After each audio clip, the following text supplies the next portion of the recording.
this with a simple quote because I think it's very apparent in all of the work that you have done in our individual interviews with you.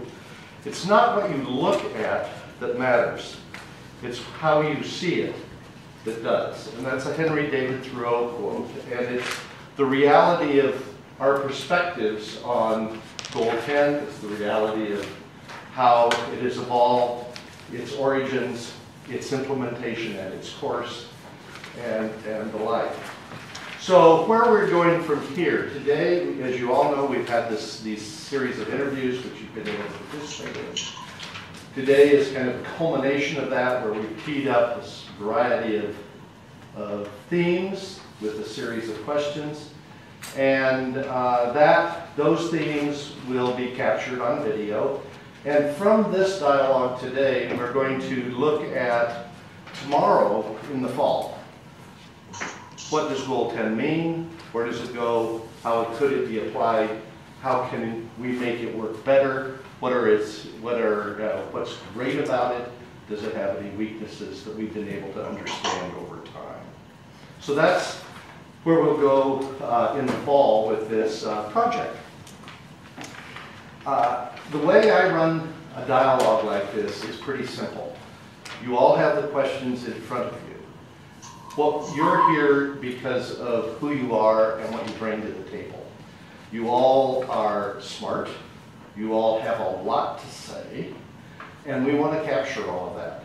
So I'm only going to manage the dialogue if it kind of gets out of control to try and get us back focused on a particular topic. Otherwise, I really want it to be just you having a conversation, the 7 of you having a conversation with each other. So to start that process, you need those of you who don't know each other, and Maryhelen is new to the group in a way.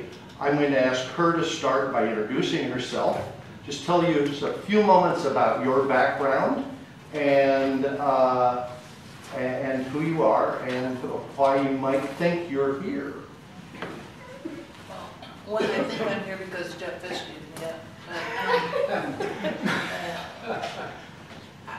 I am probably the thing, after listening to a lot of the interviews, and granted I didn't listen to all 9 and I kind of skipped through some of them, probably one of the most common things I have with the people is that I went to the University of Oregon and I was there in the early 70s. I was the first single female resident manager in Carson Hall, and Ron Wyden was one of the students that rented a room, and he was quite the force to be dealt with. So that said, I live in East Columbia neighborhood, and I don't know if you're familiar with it. We're bordered by Marine Drive on the Columbia River on the north, Columbia Boulevard on the south, I-5 on the west, and 33rd on the east. It's 60% industrial, 20% residential, 20% open space. I like to tell the story about the Bureau of Planning Services. Did a tour of the neighborhood, and the thing that they were most excited about was there's a sheep farm and a corn maze in our neighborhood. They didn't really care about the cul-de-sac streets, no through streets, no sidewalks, any of those things, but they were really excited about the corn maze and the sheep farm. And which makes us pretty unique. We also have a children's arboretum, which is one of only 2 arboretums in the city. And the city, in the last 3 years, has acquired 42 acres of land to preserve it as natural habitat and open space. We have mitigated wetlands, 11 acres of mitigated wetlands. And maybe at some point I can tell you the challenges of what happened with that, because the city came in, made wetlands, and now they've spent close to $80,000 getting invasive species out of there. My background in working, I worked with aging services in the Portland area and in the Bay Area for about 16 years. And in doing an internship with Alameda County, I got interested in housing for elderly. It was just sort of mid-70s that was happening and became kind of an issue in the Bay Area. I worked for airlines in San Diego. Okay, sorry. Things that I retired from AAA 23 years as a project manager, and then got moved here.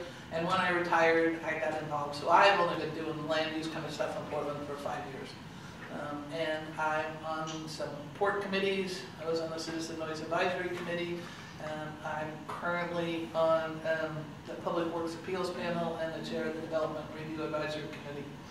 I think that's, I also, and it might have been, I don't know, Bob, if that's where I saw you, but I was on the Industrial Lands and Watershed Health for Airport Futures and trying to balance all of that out. So, yeah.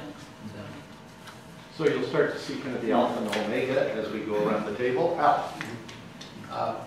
I'm Al Johnson. I am a retired land use attorney. I retired in 2010.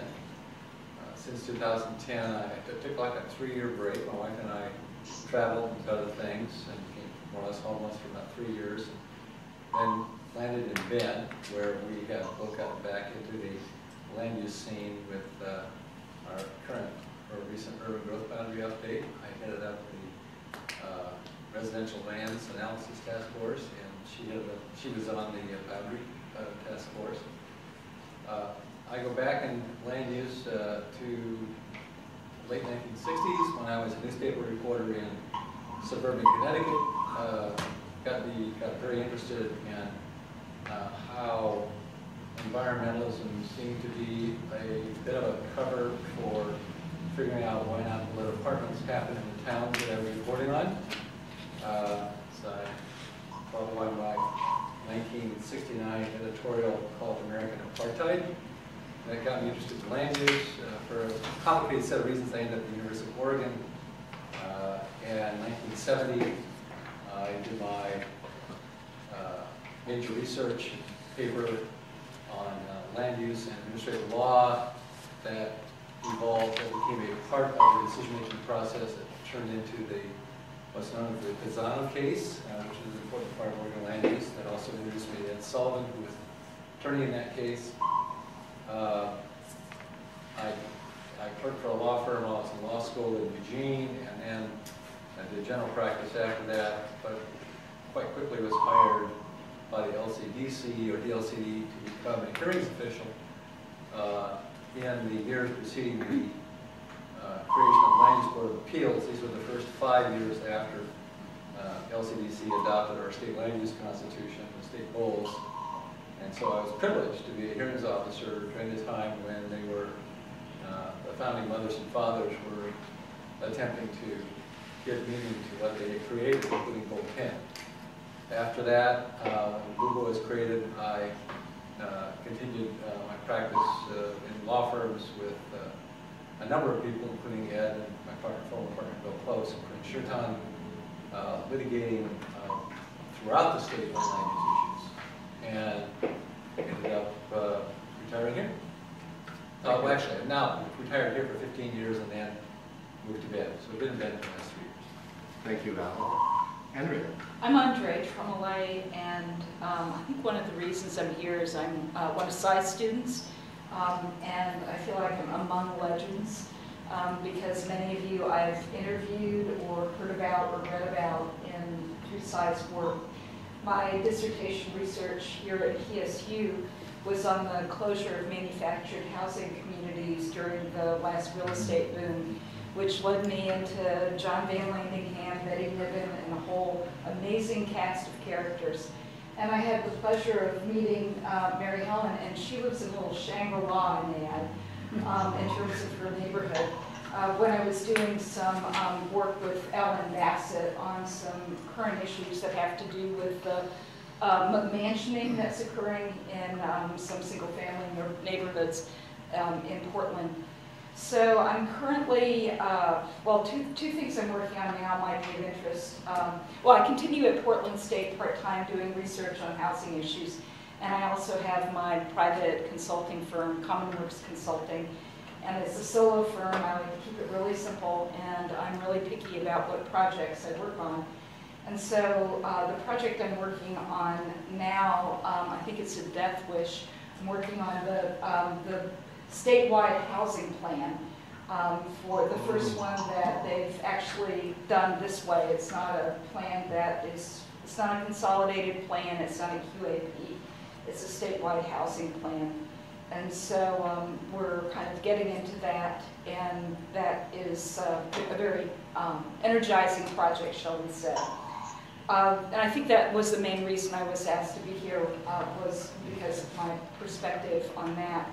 And then the other thing that I'm doing is I'm working with Ed Sullivan on a manuscript for a Goal 10 piece to be submitted to a law review. So again, thank you to Cy for that connection.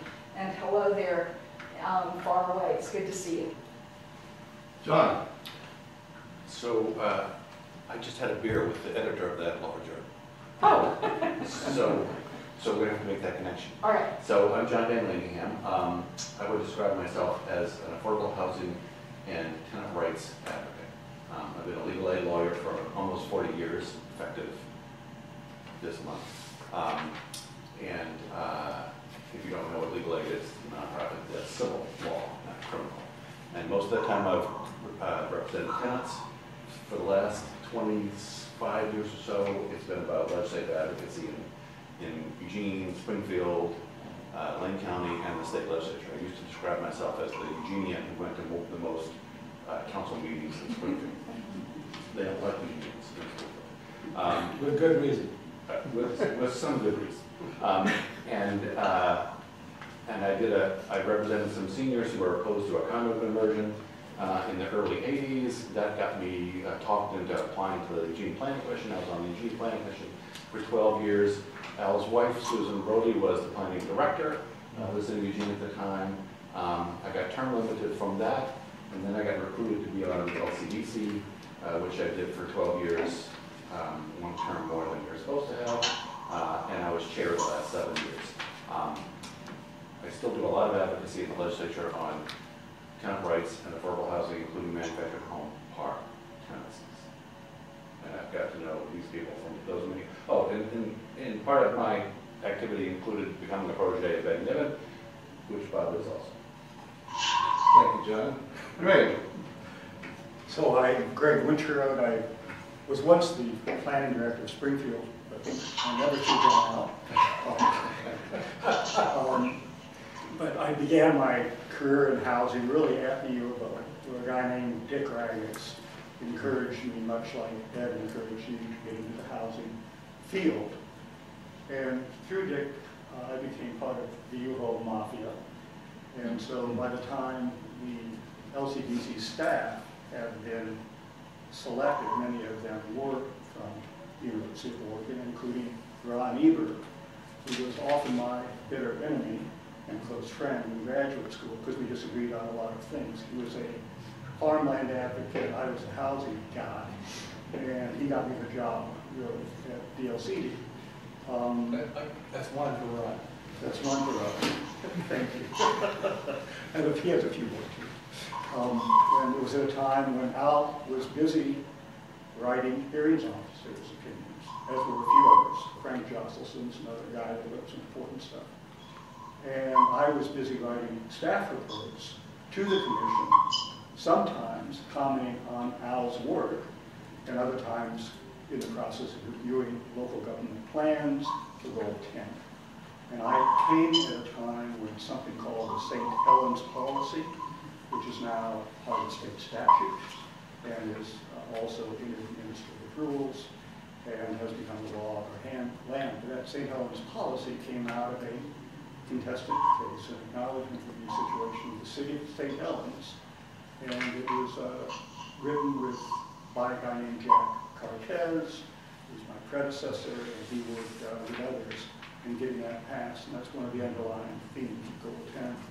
I stayed at LCDC for a while before going to Springfield, and then I became a private practitioner in 1989, I think, and have had the privilege of working on Goal 11, 12, 14, 10, and 5 projects, just pretty much the whole gamut of statewide planning goals. which has helped give me some perspective on the relative importance of Goal 10 over time. That's enough. Hi, Damian. Can you hear me? Can you hear us? Oh, okay, good. So my name's Bob Clay. I grew up in the Bay Area, East Bay Area, primarily in suburban communities there, Concord, Pleasant Hill area. I went to school at UC Berkeley, graduate sociology. Didn't think I wanted to become a social worker right away out of school. Started looking around at graduate school programs, landed at the University of Oregon. There was no out-of-state tuition at U of O at the time. They were trying to build up their programs, and We're all here because we're all here because of good, cheap education. I was amazing. Sorry. No, it's all right. Sorry, filling the spot. $300 a quarter. And so I also, Dick Raggets was the department chair when I started there, strong interest in housing, so he's a protege at that time. I took an internship at Local Government Relations Division, the precursor to LCDC, doing an update of the state housing element, the second update, or the first update after it was written. And then I also reviewed county plans under Senate Bill 10, precursor to Senate Bill 100. And I talked about that, I think, in my interview at some length about getting those moved along, and McCall's letter to the county saying, you know, you're behind time getting your plan in. If you don't want us to take your cigarette and liquor taxes to do the plan for you, you better hurry up and get it in. So very rudimentary plans came in at that time, and they were approved. One thing led to another, and Greg Smith discovered I was working on this housing component. He came over, talked to Bob Logan, and they arm wrestled, and Logan told Greg to go away, you know, I've got Clay, I've got this 701 money over here for HUD, and I'm keeping it. And later, Greg Smith did get the HUD 701 monies, and so there was a designated planner position at the housing division, which started up 1971, and I think it was Linda Lund was the first planner, and then I replaced her later, several years later. In the meantime, I went over to Mid-Willamette Valley Council of Governments. Wes Kovarsky was the director at the time, Larry Frazier was there, and I did housing planning and technical assistance work to the three counties, Marion, Polk, Yamhill counties, on housing issues. In the meantime, I also finally finished my thesis and wrote my thesis on a fair share plan. On the 7th year, I managed to see this. It was almost seventh year, yeah. And that actually became the basis for information for the Mid-Willamette Valley and the city of Portland. Dave Bishop was my partner. We did the first dual thesis approved at the time, although it was rejected briefly. Because they didn't think two people could do it. Anyway, it's a long story, but so we did that analysis, and then one thing led to another. Greg Smith then got me back over at the State Housing Agency, where I worked on a number of reports, and Greg and I worked on one specifically with Dick Raggets as a consultant, which was a technical assistance manual for doing the housing plan to meet Goal 10. And was, I think, a pretty good piece of work at the time. It was trying to bring everybody along. Here's what everything meant, and here's what you needed to do to begin to achieve compliance. And then Greg and I would arm wrestle over various plans for the next couple of years. And I ticked off a number of plans in my interview that I won't go into now that rose to some prominence. Let's see, from there, so, and then in '81, I went to Washington, D.C. to HUD for a year, worked in the Community Development Block Grant Program. I was the state person, so I was a state technical assistance, providing assistance to all the states. I went back under Carter, Reagan came in, and then the rest is history. From there, I went to City of Portland, was director of the Office of Housing Policy for about 2.5 years, and then later became chief planner of long-range planning and urban design, all of which is by way of saying I had two feet, one purely housing and then the other on the comprehensive plan side, trying to balance all of those. So, and now I'm fully retired. Thank you, Bob. Damian. Good afternoon, everybody. I'm Damian Syrnyk. I am a senior planner in the City of Bend's Growth Management Department. I had to think about this now, about 29 years now working for local governments and planning. So of the folks in the room, I'm probably I wouldn't say I'm a housing guy at all, but a lot of my work recently has touched on housing. I did graduate from Portland State with my master's degree in planning. I spent some time working for the City of Portland, working for Bob Clay. Thank you, Bob, by the way. I've been in Bend since '93, and spent part of my time working for Deschutes County, and the last 13 years working for the City of Bend. Most recently, we completed a major update of our comprehensive plan that included a UGB expansion, but it also included an update of our buildable lands inventory, a housing needs analysis. We adopted a number of measures in our zoning, in our development code to encourage the development of different types of housing. And now we're in the process of trying to implement that work. For the last 7-8 years, I've been a member of the Oregon Chapter of the American Planning Association Board. Last 3 years, going on 4, I've been serving as LPAC chair, the chair of our Legislative and Policy Affairs Committee. And the reason I bring that up is that one of the bills that's taken a lot of time to review and been the focus of a lot of our work has been House Bill 2007, Speaker Kotek's bill, and I noticed we're going to be talking about that a little later.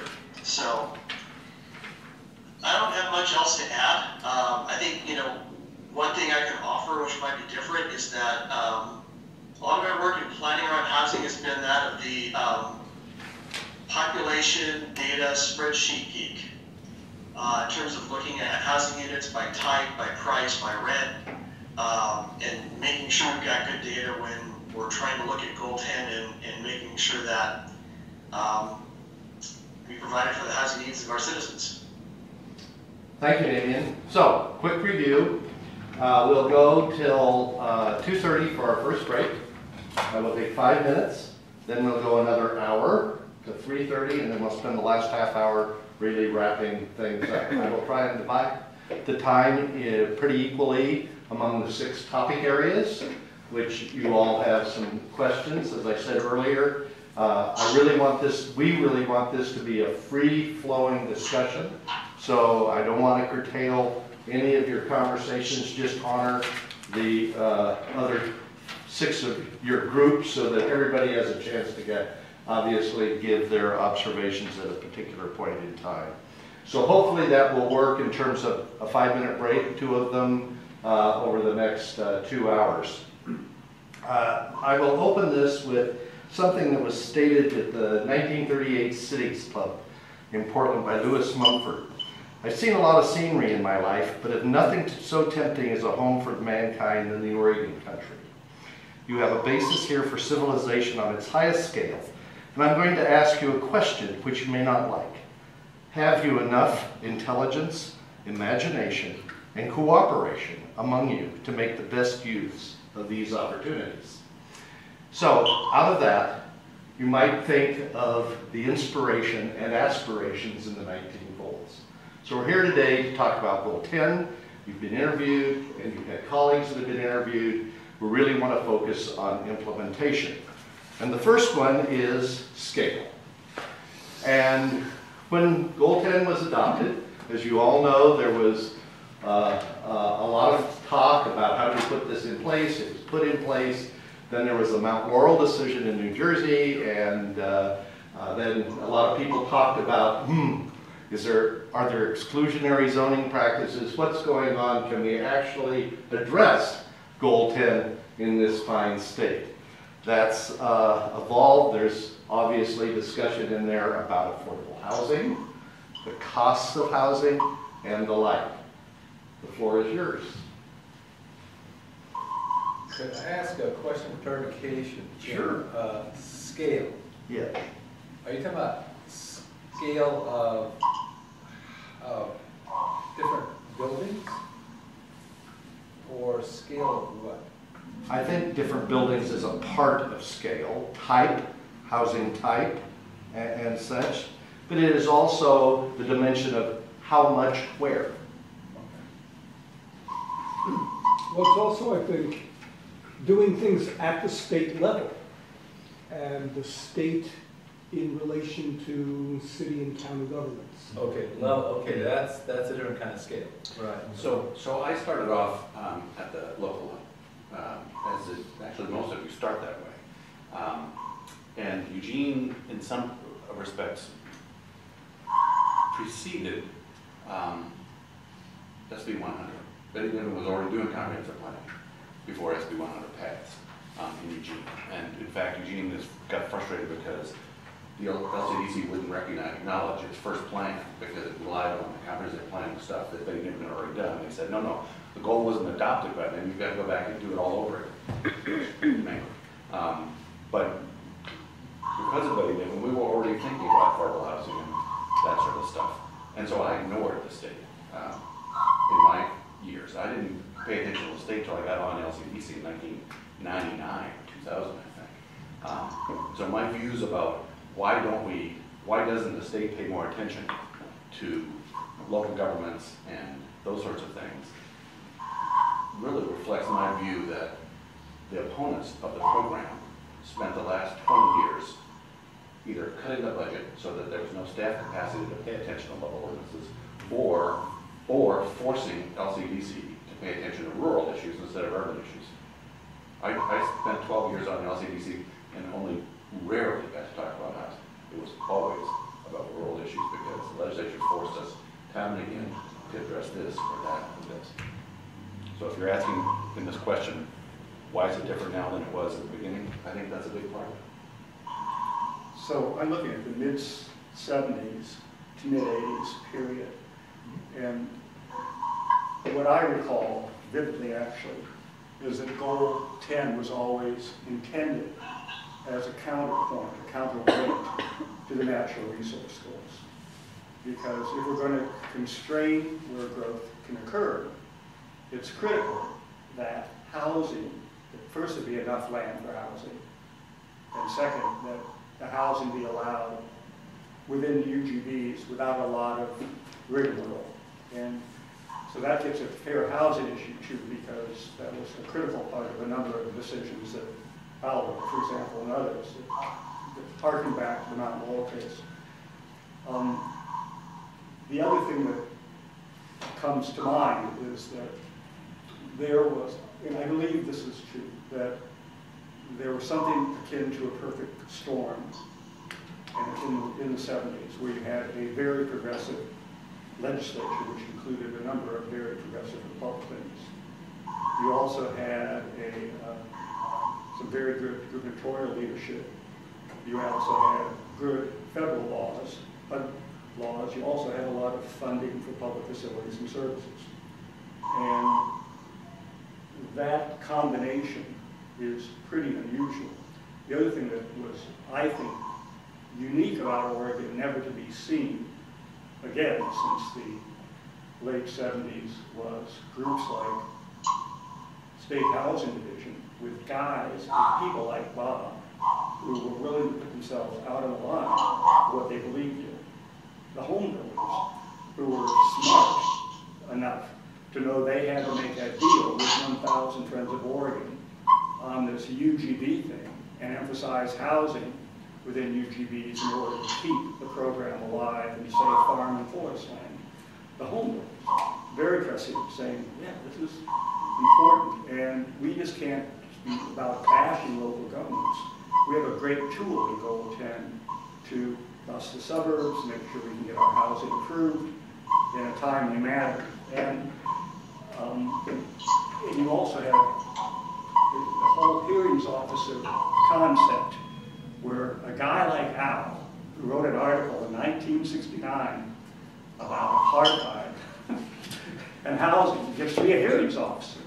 And a guy like me, who has also a checkered past, ends up getting to be the gold pen expert. And so we are, in a sense, land use and housing with both agencies. And I think Ridley's succeeding. Is that right? Bob was an intern with me for, I think, less than a year, and then Mary Hawley followed me. And then it seems like after Mary, things got away. So there's no longer a shared staff role position between DLC and Housing and Community Services. Right. And now it's completely lost. Right. Although there's a bill in this session trying to fund 2 shared positions. But you lost that connection. We lost that. Right, yeah. And I'm not sure how that happened, but it could have been HUD funding, the federal funding.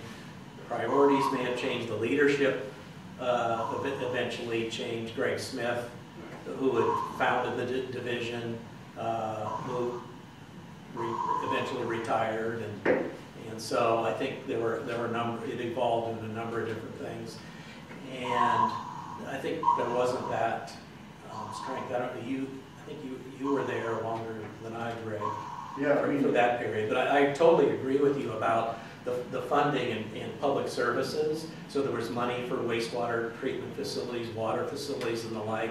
So we weren't always running up against moratoriums. There'd be a few of them bumped up against, and you have to figure out, okay, how are they going to satisfy their Goal 14 land supply needs and their housing needs with the moratorium, or some would want to declare a moratorium kind of on their own independently and say, no, we can't do that. So things, I'm not sure whether there was also, there was annexation issues, there was a vote by charter in Monmouth and urban renewal, and there were a number of things that were gotten after that were highlighted at the time that later, I'm not sure they were significant, although the annexation, that always bothered me because it grew from just Corvallis to about 30 jurisdictions that had vote on annexation, which had a chilling effect. Well, I want to jump in to follow up on something that John said and that you guys have been talking about, which is the fact that at one point the people who were doing housing were planners, right? They weren't necessarily finance experts. There were people who came out of the planning profession and sometimes accidentally learned some things about finance along the way. And then Could I give an example? Yes, please. So when I first started advocating in Salem on affordable housing funding, there was no state money, none, for affordable housing in 1990, none. And we were going to ask the legislature for some funding in the 91 session. And so a couple of us met with the financial guy at the Housing and Community Services Department. It was called the Oregon Housing Agency at the time. And we said, so if we had $1 million, if we could get the legislature to allocate $1 million, how many units could we do? And we expected him to say, well, you could borrow money here, you could leverage this, you could do that. Instead he said, well, if the units cost $100,000 each, you could build 10. And that was as sophisticated as they got from the housing department. All they did was manage federal money. Yeah. Well, and so, but things have really changed. And part of it is that there are a lot more funding sources, or a different range of funding sources, and the low-income housing tax credit program I think of as being the full employment program for attorneys and accountants. I mean, just because of the layers of complexity and all the things that go into it. So basically people came to specialize.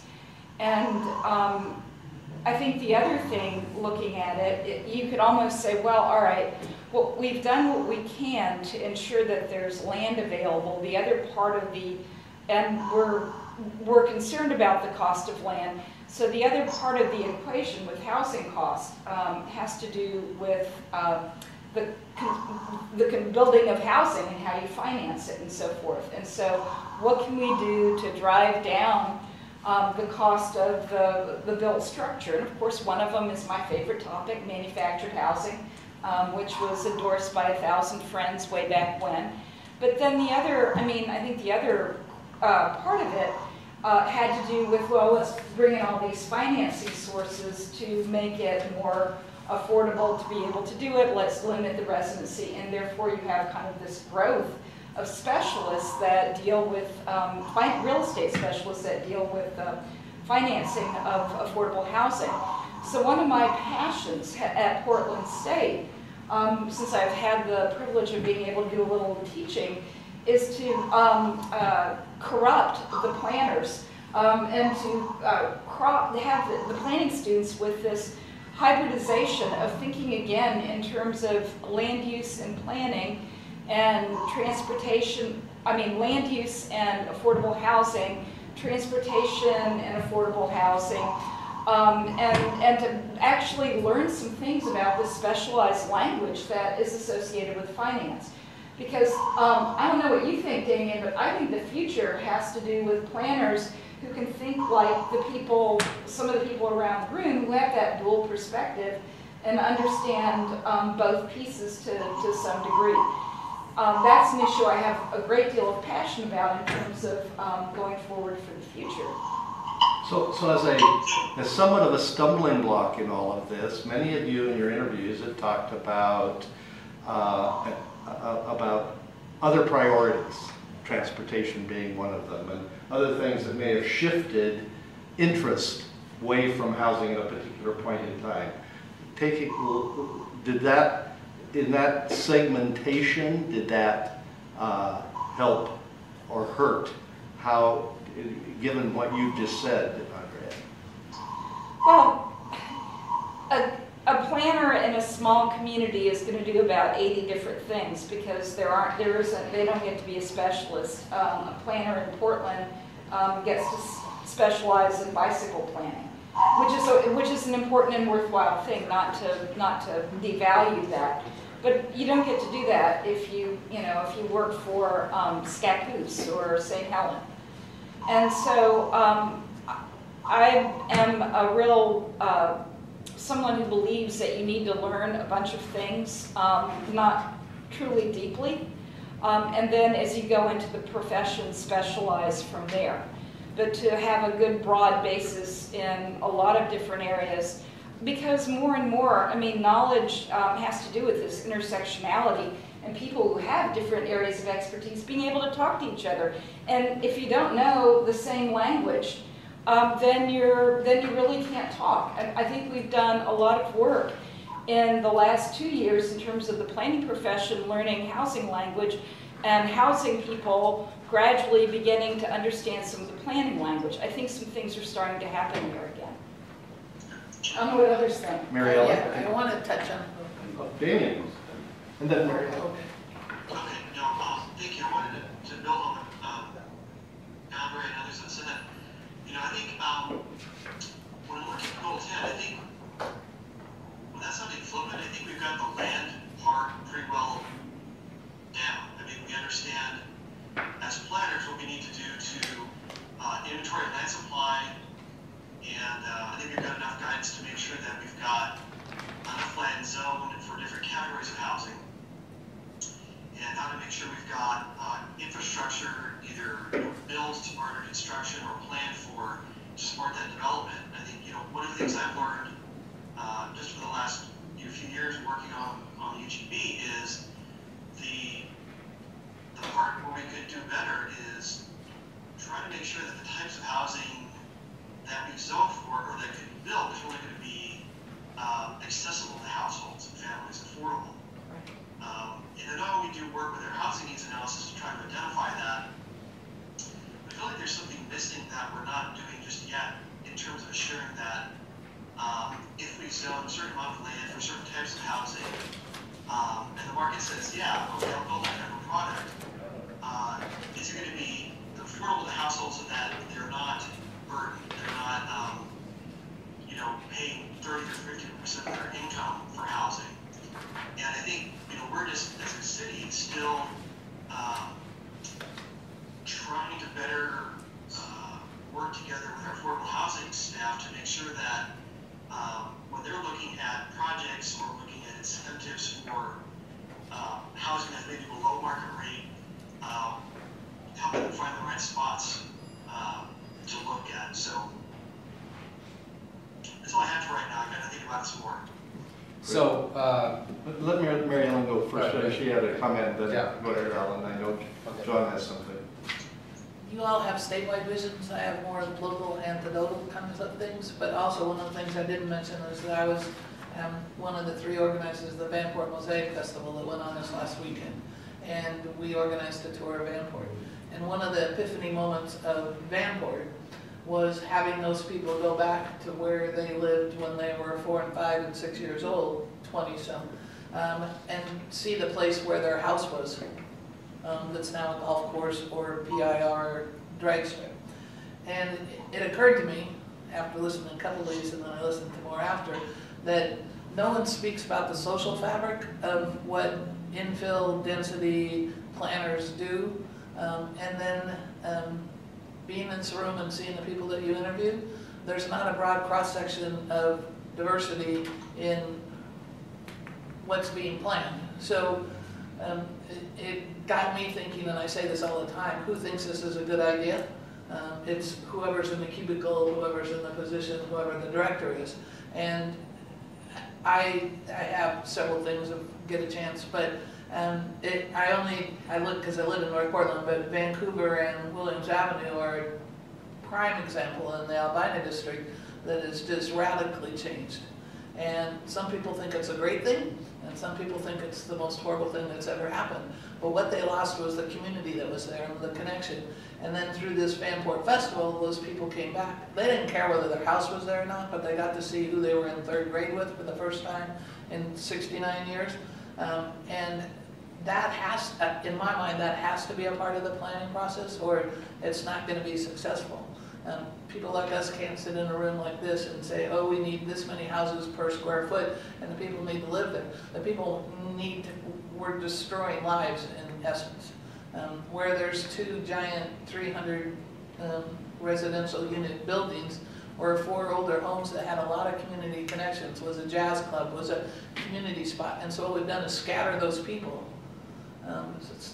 for the creation of a structure. And that's kind of what I struggle with in a lot of this, is the what we do to communities to build buildings for people to live. That, and I can say this because I'm probably the only native in the room, for people that came from somewhere else. And I heard that over and over again, that, you know, people are in Milwaukee and East Portland and, you know, different places.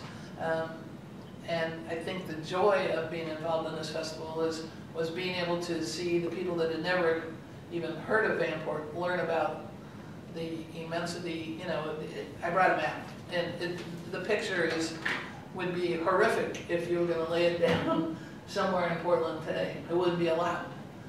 But those people had far more community than you've got along the Williams Avenue now. And so what do we plan for? Do we plan for livability and neighborhood character, which is what people argue about today, that you're demolishing houses and ruining neighborhood character? Or do we just build buildings so people can live there and work somewhere, and maybe find a park, maybe ride their bike, no place for pets? I have 2 questions for you. Okay. First is, can you relate what you just said to Goal 10, and did Goal 10 have an effect on gentrification, getting rid of, you know, urban redevelopment and that kind of thing in your mind? And the second question is, should we allow Vanports again? Vanport as Vanport was, probably no, because the construction was not all that good. But for the, you know, I live in a planned development, 104 houses mitigated, the Pacific Northwest Homes built it. It was one of the last planned developments in Portland. As far as Goal 10, I'm not that. Theoretically, I believe that it says you building housing that's affordable, that's, I don't know how to say this, that conspires to create housing for people. But I think somebody in one of their little speeches said you build houses for those who are coming or those who are here, and that the neighborhood arguments are sometimes Eastmoreland's a perfect example. Completely in opposition to what VanPort was, space-wise. But do you tell them, no, now you have to live a different way because we need to build more houses? Or you just move somewhere else and we're going to build what we want to build, and I'm saying we. So I think in the terms of Goal 10, it allows for affordable housing, and you all that are more deeply embedded in it, but my concern has always been, and I've been involved in all the demolition issues because of being on the draft board, is making situations not painful for people, and I don't think you can ever do that, but completely.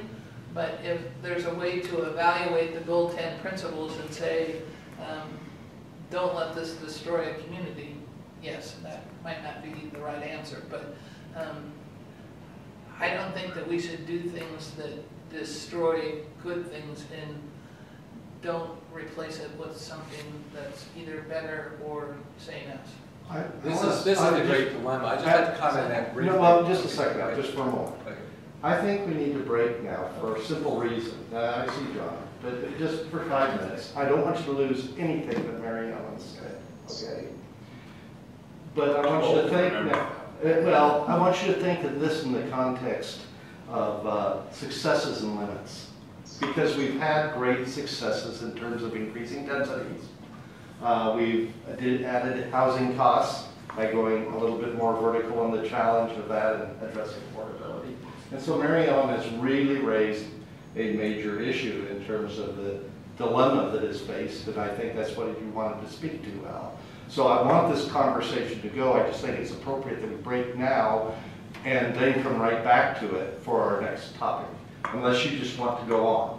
It's your choice. This is your room.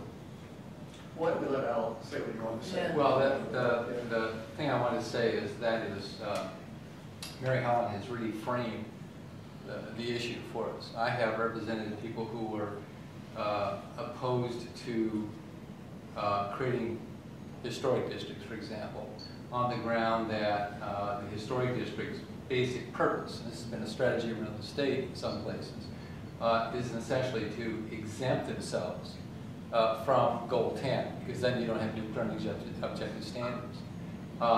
And frankly, I would have no problem with all the historic districts that want to be there, wanting to be there, if the state was willing to say, fine, that means we have to put this in a place where it's not going to destroy a community.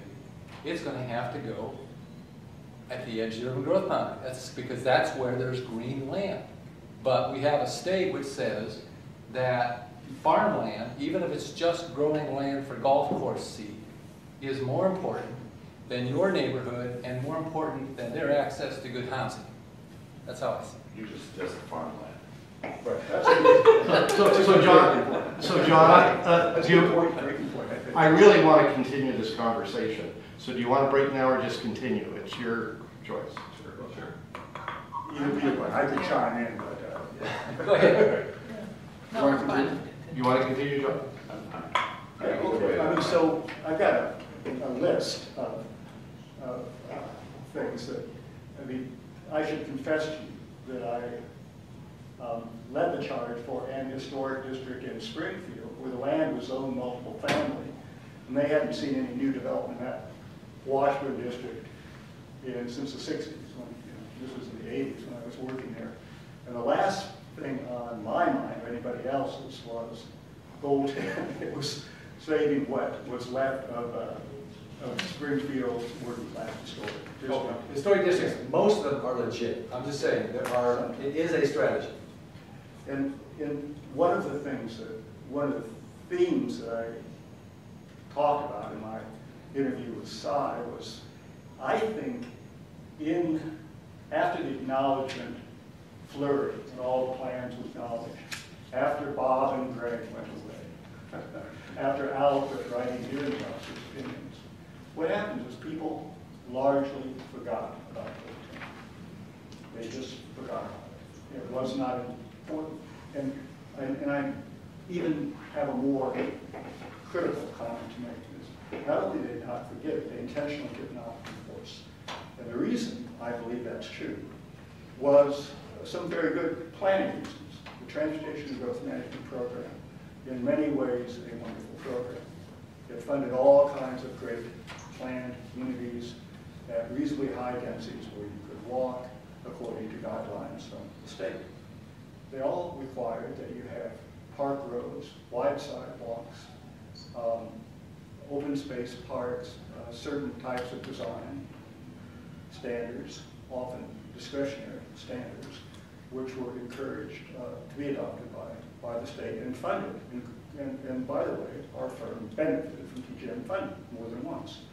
But there was a formula, and if you look at the cost of doing all that infrastructure and all that, almost new town planning all at once without any real subsidies, what that meant is that the development community bore those costs. Some of the most touted examples of new urbanism took forever to sell out. They were built and nobody wanted them for many years. They're in vogue now. But that, I think, added tremendously to the cost of housing. Even though it was relatively high density, all the infrastructure had to be paid for up front. There was no federal money for this. And the effect was, boy, housing prices began to increase pretty dramatically. And I think you have to look at goal 11 and 12 taking primacy because we all want concurrency. We want to all have our services at the same time. When you do that, it does mean that you have to borrow money to build a subdivision. You have to borrow more money to build a more expensive house, and the costs go up and up and up. And they're beautiful neighborhoods, but I think there's a cost. And so that's why I asked about Vanport. Well, I think structurally, that's one issue that we had, was that we had a requirement of current objective standards at the local level, and that they not cumulatively or individually, burden the cost of housing. But there was no such restriction on rules adopted by LCDC or other agencies. And the transportation rule and certainly the Goal 5 rule, the goals themselves, are opposite of current objective. And so they imposed, in effect, a de facto moratorium on affordable housing while letting high-end housing go forward. That was the unintended consequence. Yeah. So I want to go back to Maryhelen's. Yes. Although the problem with this conversation is that, I want to respond to Al, Greg, and anyway, it's hard to remember where I was. We've been taking notes. Your floor is yours. So I want to talk about VanLandingham.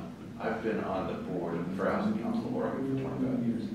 And FHCO does fair housing enforcement and education, and it does a bus tour, which is remarkable if you haven't done it. It's sold out because it's so remarkable, but the point of it is to remind Portlanders of its history. Oregon was per capita the most racist state in the country in the 20s. Not just, but there weren't that many blacks here, but it was about Catholicism, Catholics. But so that bus tour goes through Vanport. It has a resident in Washington at Vanport who talks about living in Vanport. It also goes to the neighborhoods that were urban renewed for that, whatever that giant hospital is in northeast Portland. And a bunch of other things. And I mean, it's not just sites. And it's not just sites where... I just want to tell you one anecdotal thing about all of that. Vanport was leveled and they took giant piles. Well, when they dug out for the Moda Center, they took all the landfill back to Vanport. And so those are where the grandstands sit, on the big berms. And that was one thing that just struck me. A smaller version of Vanport. Because all those people got they were dispersed, but there was a housing authority project. The HAP was created in Portland to build out in Giles Lake after the World's Fair, and it was also part of a strategy, if you will, to get the federal government to do all the fill and the infrastructure out of Giles Lake as a temporary housing move. And I think that Giles Lake only lasted about 10 to 15 years. Then once all the land had settled and it was suitable for industrial development, everybody had their stake was staked out in it, and then that was all torn down. And then those people got displaced again, so that, first they got out of Vanport and wound up where the Moda Center is, and then they got displaced and all the dirt under them went back to Vanport. And I think I lived in Vanport. Amazon student housing was, those were houses that survived the Vanport flood. Yeah, there were. That were moved down there, and it was my only attempt. I have a box of stuff. I worked on trying to get Amazon student housing declared to be an historic district in order to keep it from being demolished. And that was unsuccessful, but I did end up with one client who, Phil Klingesmith, who managed to salvage about 3 of those units, which still exist. St. Vincent saved 40. Saved 40? 40 of those units. 40 across units. from South Eugene. Yeah, okay, they did that together. That's Phil's project too, same thing. And those units were designed by, what's his name? Brunelleschi. The one famous Yeah, architect who wrote the work. Brunelleschi. Yes. Yeah. And so the thing about living in those projects was that I had a 3-year-old, 4-year-old, and there were tiny little yards that were fenced.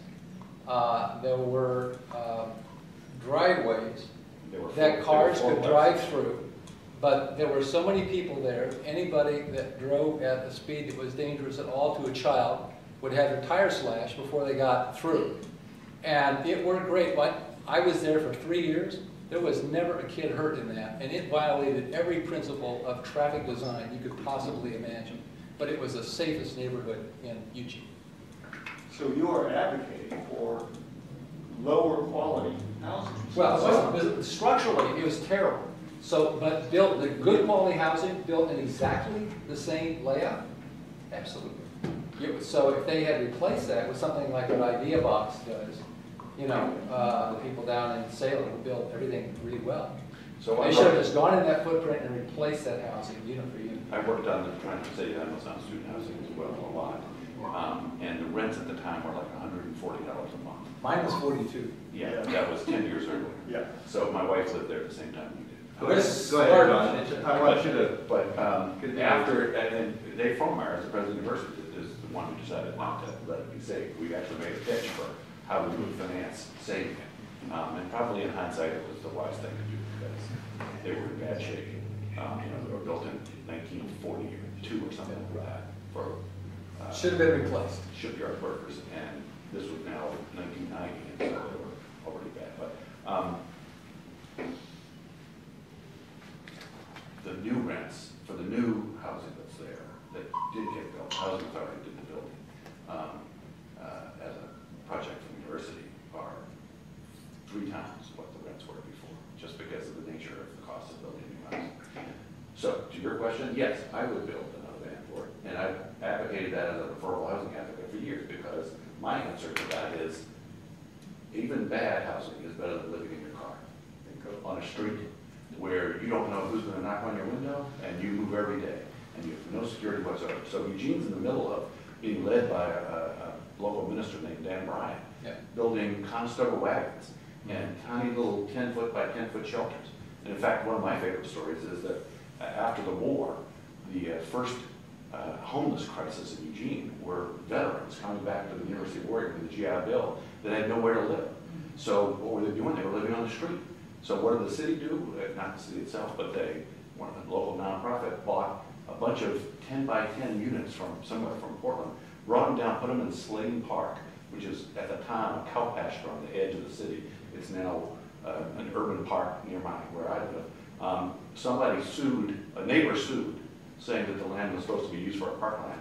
The Oregon Supreme Court essentially said, get a life, go away. We're not going to prevent this. And veterans lived in that house. So we like veterans better than we like homeless families. So we won't do that again. But I would do it again in a second. I think that, and it's bill now that Jim mentioned earlier with the tiny homes, I think you mentioned earlier, the tiny homes bill is being opposed by the state building codes division because to get to a sleeping loft, the design that Dan Bryan is doing in Eugene using architects, the design requires a ladder. Because if you put in stairs, it would be exactly fire code. And I actually had a legislator say to me 2 weeks ago, oh, you support that stuff? You want to barbecue people? You know, they're all gonna die in a big fire.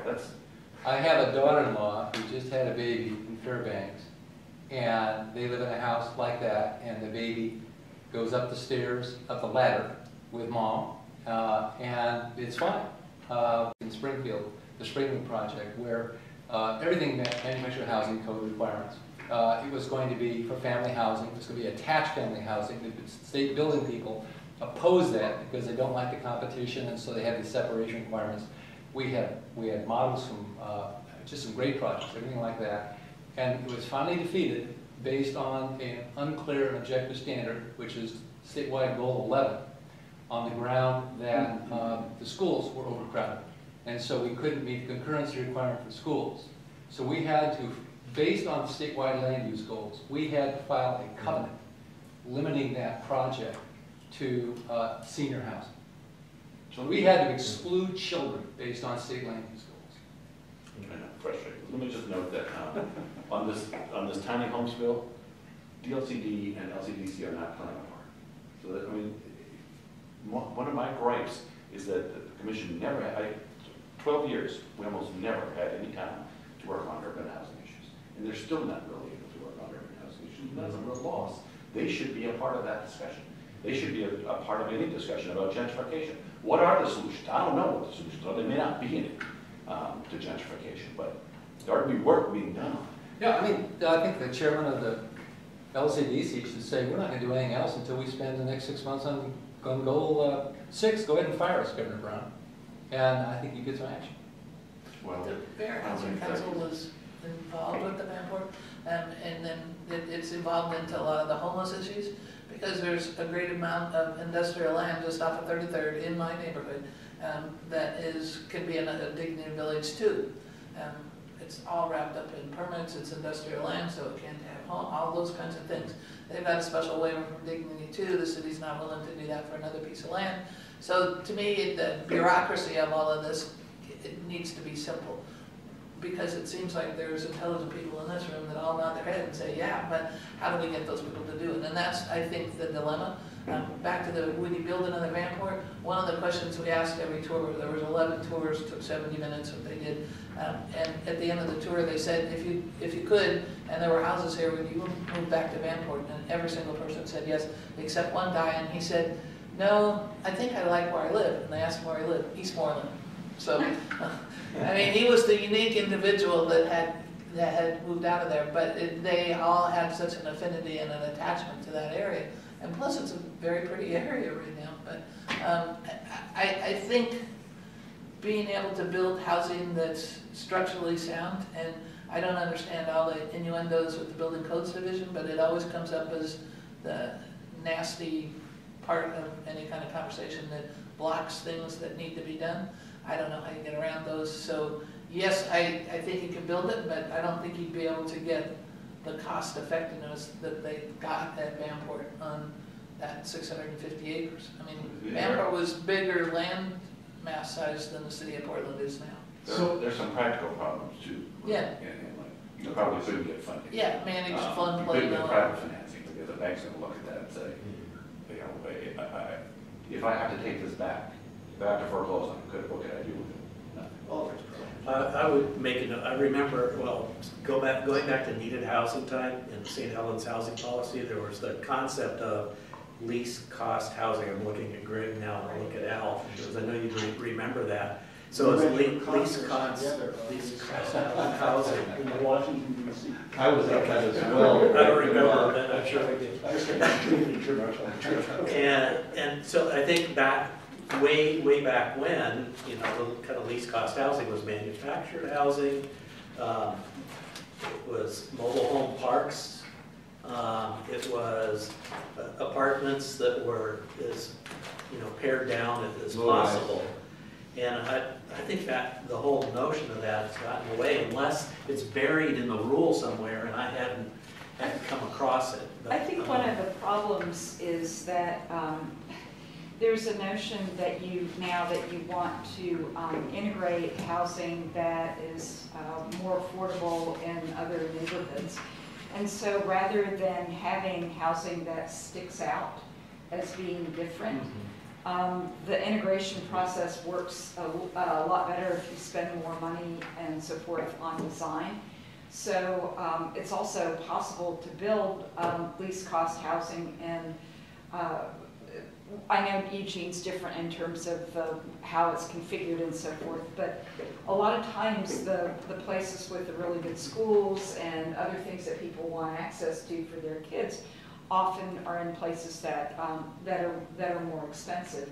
And so I think one of the compromises, one of the big questions actually, that one of the big debates that underlie a lot of, at least my thinking about this new state housing plan is, well, what's the balance there? I mean, how much do you, it's not, in my mind, whether you do all cheap housing, and by cheap, I mean least cost, probably lower quality housing, or do you do things that are really high quality, but that means that fewer people are housed. And I actually don't think that it's one or the other. I think of it more as there need to be options, because it's not one solution or the other solution. They actually solve different kinds of problems, and you need to have a little bit of both. And right now, we're pretty much funding stuff that's built to last and to really fit in, and really high quality stuff. So, but I mean, it just seems like there would be a role for things that are less expensive. I don't think least cost and segregation Yes, of maybe housing just- are You'll necessary. be next. Go ahead. I just to say, I don't think the segregation of the idea that least cost means that these units are separated out. Okay. Very often, when a builder is incentivized or subsidized to include less low-income housing, they do that as part of a project which isn't subject to a lot of the cost increasing requirements that a publicly owned or publicly subsidized a public project is. So if you build a completely separate public project, you've got to meet all those statutes about prevailing wage and that kind of thing. And I've seen the square footage cost, you know, for those. You can build a really cheap, I mean, really, really ugly thing and have everybody all in one place and pay that, or you can have it included in a private housing project with some subsidies, and it works a whole lot better and it's a lot cheaper. So those aren't necessarily polarities. Damian, go ahead. No, thank you. I appreciate this discussion about cost because, you know, one of the things that we've talked about in Bend, and I think it's also present when you look at House Bill 2007, is that the focus on cost of housing is often focused on price of land, price of infrastructure, code requirements, and how fast a local government can issue a permit, including resolution of all appeals. And what we're not talking about as a state when we look at Goal 10 is,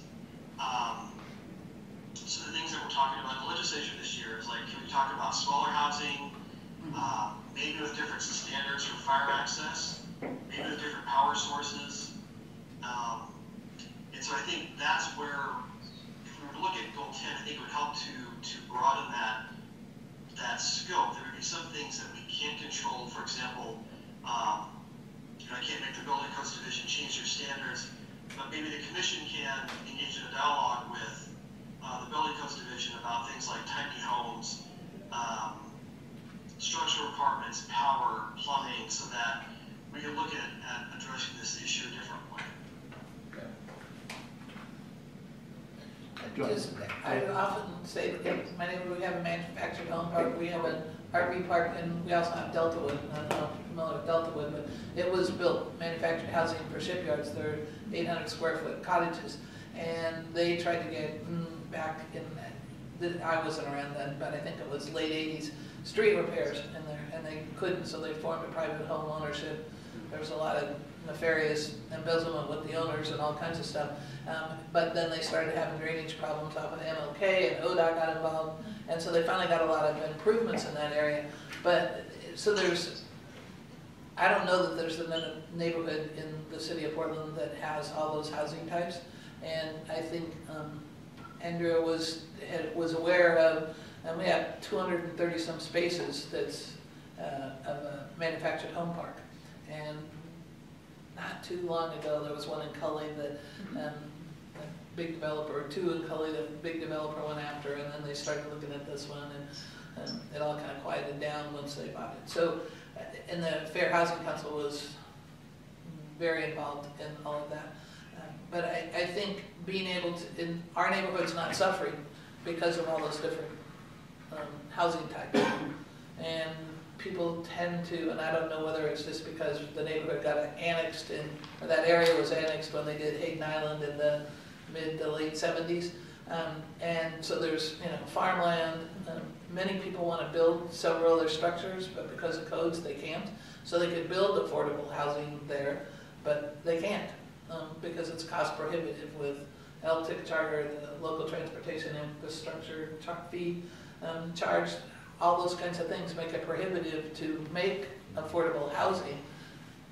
It turns into housing that's not affordable, and so we have houses that rim a golf course, Columbia Edgewater Golf Course, and then we have Deltawood, and we have RV parks that the RV park owners wanted to sell the property and do a planned development and penciled it out and said it wasn't going to work, so they just are still doing their RV park and basically renting spaces to people that buy RVs and live there.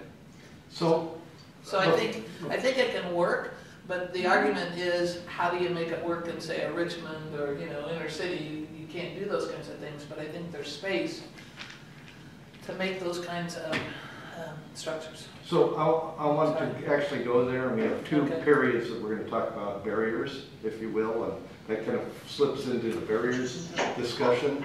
So from an historical perspective, you all talked about maybe the lack of priorities, or at least how housing has lost in terms of as a priority. Would you just spend a few minutes before we break kind of going down from your own individual perspectives on why those priorities, that priority has been lost? What's happened over the last 40 years when we started out in the 70s and 80s and where it was a significant priority, and then you shift from the 80s? Just a litany, what kind of things happened?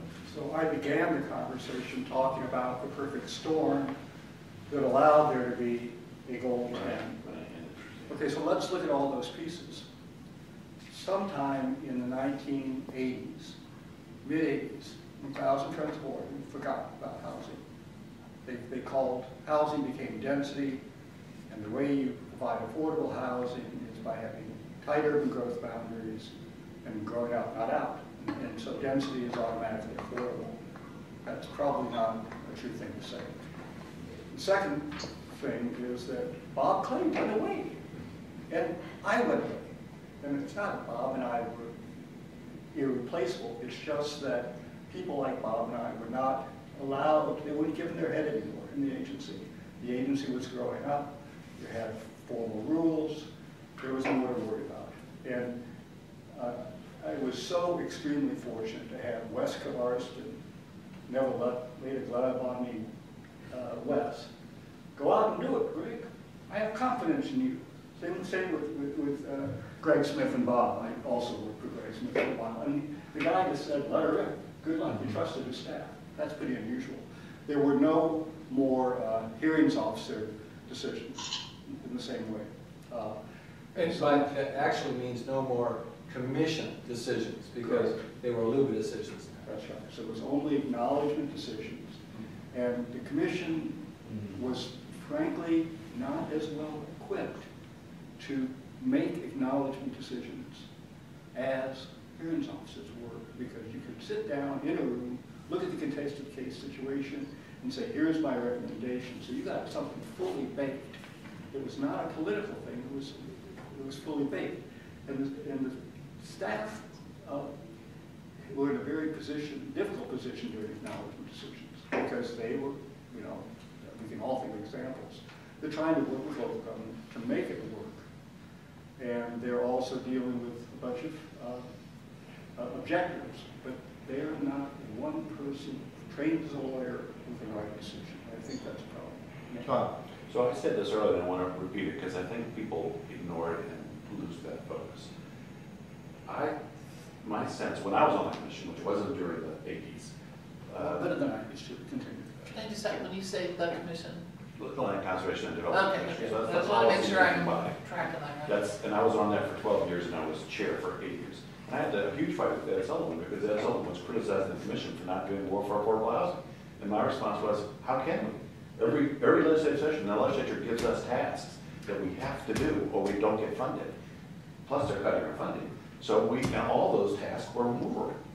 So it was impossible to focus on urban issues. So I'm defensive for myself about the commission's lack of focus on affordable housing or housing period. There used to be a housing conference. Yeah. The Yeah. governor's housing conference. I organized, I think, two of them with Fred VanLandingham. He was and chair of Greg the state housing Smith. council, yeah. And it was not affordable housing, it was housing. And it was a big deal. That's gone away. And I think the other aspect that's different is the defunding of the department. I mean, it's demoralizing to the department, constantly worrying about its budget. You know, you have all this talent leaving because they can make some better money elsewhere and they're not being trashed all the time. So I think that actually it was unintended consequences of the opponents of land use in doing those things, because that prevented LCDC and DLCD from focusing on local governments and trying to make them deal with housing needs. I think that we'd probably be in a better place if there had been more of that. Al did some of that privately. I remember you sued the city of Crestwell over prohibiting mobile home parks. Also the city of Eugene. So, I mean, DLCD should be doing that, but it didn't. The other thing I want to note is that 1,000 Friends, like you, that's a good point you made, Greg, I think. 1,000 Friends lost, 1,000 Friends lost its focus on, if it ever had it, on urban. It was all about rural, and it was all about no. Yeah. It was never about here's what you can do, it was what you can't do. And I mean, there are good reasons for that. They preserved ag land, great wine growing land, and so forth. But that's where their funding came from. Their funding didn't come from.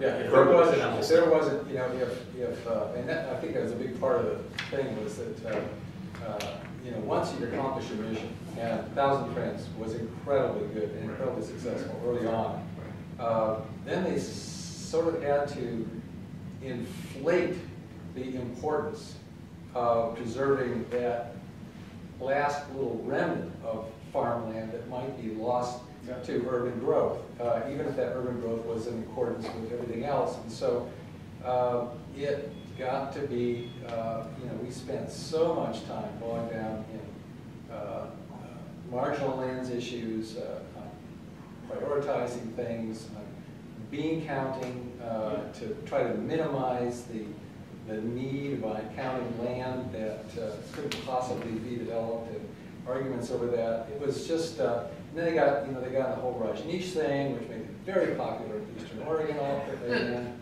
And One of my great frustrations on LCDC was the bean counting thing. So when somebody would do a UGB expansion, now Ben not necessarily wasn't the right example, but when somebody would do a UGB expansion, if they didn't hit the numbers right on the button, we were lawfully required to reject it. And during my time, we tried to adopt a standard of close enough. Close enough? well, you know, the legislature actually adopted that standard. They call it substantial compliance, and Mick Gillette wrote that right out of the That statute. was before my time. So, Bob, along with what you're going to say, after Bob's finished, I want a scattergun, literally, of any issue that you can think of that remove housing as a priority. I had other things to say about other things we did. So, okay, before I forget, because I may forget, that's why I had my hand up. Part of the, I think I listened to Bob Rindy's interview. He made a couple of very good points. A lot of the, Greg, myself, Bob Rindy, and a number of other people, there was a movement. There was a national movement. Mount Laurel decision, fair housing issues became a national issue. There was a lot of attention being paid to provide federal funding through the housing authorities, having state housing finance agencies get set up. So I think that momentum had a crescendo to it, and then it leveled off and declined. And irony of ironies, I think it was the Nixon administration was probably about the peak of providing community development block grant dollars, even though some of it came to the state, but they made their way down. So I think that the federal funding and the federal role has continued to diminish. And then also on top of that, at the state level, you had other finance concerns. Education is one, and transportation is another. And then you get to the other nub is, so how much appetite is there for among the taxpayers to do anything else? And it's only been, I think, with the current housing crisis that there's talk about more money for housing. Mayor Wheeler's talked about a $50 million 10-year bond, it's 10-year bond program where he would pay it back as the urban renewal districts retire. He would capture that increment as the stream to pay that $50 million off. Of course, he's also committing future city councils to that long-term commitment because it would take a long time, perhaps past his term, to occur. But at least there's an effort there. So I see some of the pendulum. It's swinging back, but it's got a long ways to catch up. And it's too bad that the feds don't see it. And some of that may be because you have the West Coast and the East Coast that have increasing housing markets, and that's not something that HUD is going to pay any attention to, I think. I want to Go ahead, given the politics. Want to follow up on what Bob said. I mean, I think that there are two things I see. I mean, one is that housing became more of a federal issue solved by financing and subsidies as opposed to a local issue solved by land use, limiting housing costs through building codes, things like that. I think that there was, if we throw enough money at it and that money's coming from the feds, then it's not a problem anymore. And so I think the way it was problematized really shifted in terms of the affordable issue. The second piece of it is that it's not so much of a question, well, it didn't come up because it wasn't a crisis anymore for that very reason. It's become a crisis right now for two reasons. I mean, one is the fact that wages are not growing as fast as housing costs are. And then the other part of that is just the tremendous bifurcation of American society with the loss of the middle class. And so now all of a sudden we have the haves and have-nots, and that has put housing affordability for the have-nots back more front and center. I think Andree and Bob, really kind of caught everything I'd like to say. I just want to make an analogy, which is kind of goes back to my point that I think we have a goal and a set of statutes that are pretty good, and I worry about tinkering with those as a solution. I see this more like what has happened with the civil rights amendments after the Civil War, where there was a period of reconstruction and really vigorous enforcement and a lot of enthusiasm. And then there were what are called the slaughterhouse cases and a bunch of other things where it just stopped being a priority. There were people cared more about a lot of other things. Deals were made with the South. It kind of went away. You get Plessy versus Ferguson. And it wasn't until somebody came along like, what's her name, Polly and Thurgood Marshall, who saw what was there all the time and caught the crest of a wave and believed that that text and those requirements were something that could bring about good results. That's how I feel about Goal 10. And if we just keep our confidence and are alert to capturing this new energy, I think we can go with what we've got. We just have to have people who have the courage and insight to do it. I shouldn't make comments here, but because of my background, I want to make one, and then we'll break. And that is, you've been critical of 1,000 Friends as an advocacy group, we also should be critical of the home builders. There was reason for applauding them during the 70s when there was a lot of discussion about housing and such. But remember, when they got back into the picture as an advocacy group, it was always about expansion. So they divided the dialogue because they only wanted to deal with expansion, not truly focusing on what was maybe available and how to make those lands that were and had been set aside for urbanization more robust, more available, and what were the impediments to that, which is going to be our next discussion called barriers. I agree. Thousand Friends is back. I love what they're doing now. Mary Kyle's doing a great job. I wish John Chandler would get back on board too. I don't think he's there yet. No. And by the way, before my friend John cut me off, I was about to go to the home builders. So let's take a break and we'll come back and talk about barriers. And thank you all very, very much so far. It's interesting what you I said was going about to bring John up Chandler. Roy Gray. First of all, you're all taking notes. If you want to put anything in afterthoughts after you reflect on this, after this dialogue today, please send them to Cy or myself or Ryan. So because we will be continuing this discussion in the fall, and we will be looking forward in the fall by taking the information that you're giving us today. So, in that context, you pretty well covered the notion of successes and limits. We didn't talk a lot about high costs of housing when you go vertical and those kinds of challenges that you run into. But you did talk a lot about priorities and some of the challenges associated with that. And obviously finance came up several times, and finance can be seen as an incentive as well as the lack of finance being a barrier. So I'm going to merge the two barrier questions just because of the way you folks kind of manage it and allow it to happen. So why don't we just talk about barriers in the context of both the regulatory side, market side, citizen side. What are the kinds of things that have either impeded our success, if you will, in Goal 10, or added to its success? So, any thoughts? I have a question about that because I put a big circle around. How do you measure the success of Goal 10? Does anybody have like a paper that says these are the successes of Goal 10 so far? I mean, I didn't know how to answer that question because The department does have a lot of data and writing about how DLCD, about the successes of preserving farmland. okay. Farmland, okay. And limiting sprawl. That's very measurable.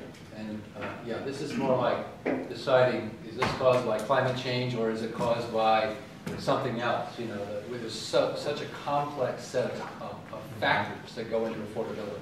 There have been a number of efforts to measure, does the urban growth boundary cause housing to be more expensive? Right. And on the one hand, you have the Terry Moore, whom I love, answer, well, of course it does. I mean, it's just simple. You're limiting the supply, so it must affect the price to some extent. How much? God knows. And there's been actually a whole bunch of commissions and task force. Governor Kitzhauer had a task force. At one point, a bunch of us got together, home builders paid for most of it. Thousand Friends, the housing department spent $50,000, hired an expert, which of course meant somebody from out of state, from San Francisco, that did the big study, and they came back and said, maybe. Because, I mean, it's sort of indirect, like, okay, we make our cities more livable, that makes them more attractive to people, so people move here, and it's the demand that's causing the housing to be expensive. But obviously, you know, I mean, I'm with Terry Moore, it's like, you know, those are the kinds of arguments that cause people to be able to say that climate change is a Chinese hoax. I put anybody who says that limiting the supply of land doesn't have a significant effect on housing prices in the Chinese hoax box. And it's hard to prove. You know, cancer was hard to prove as being caused by cigarettes for a long time.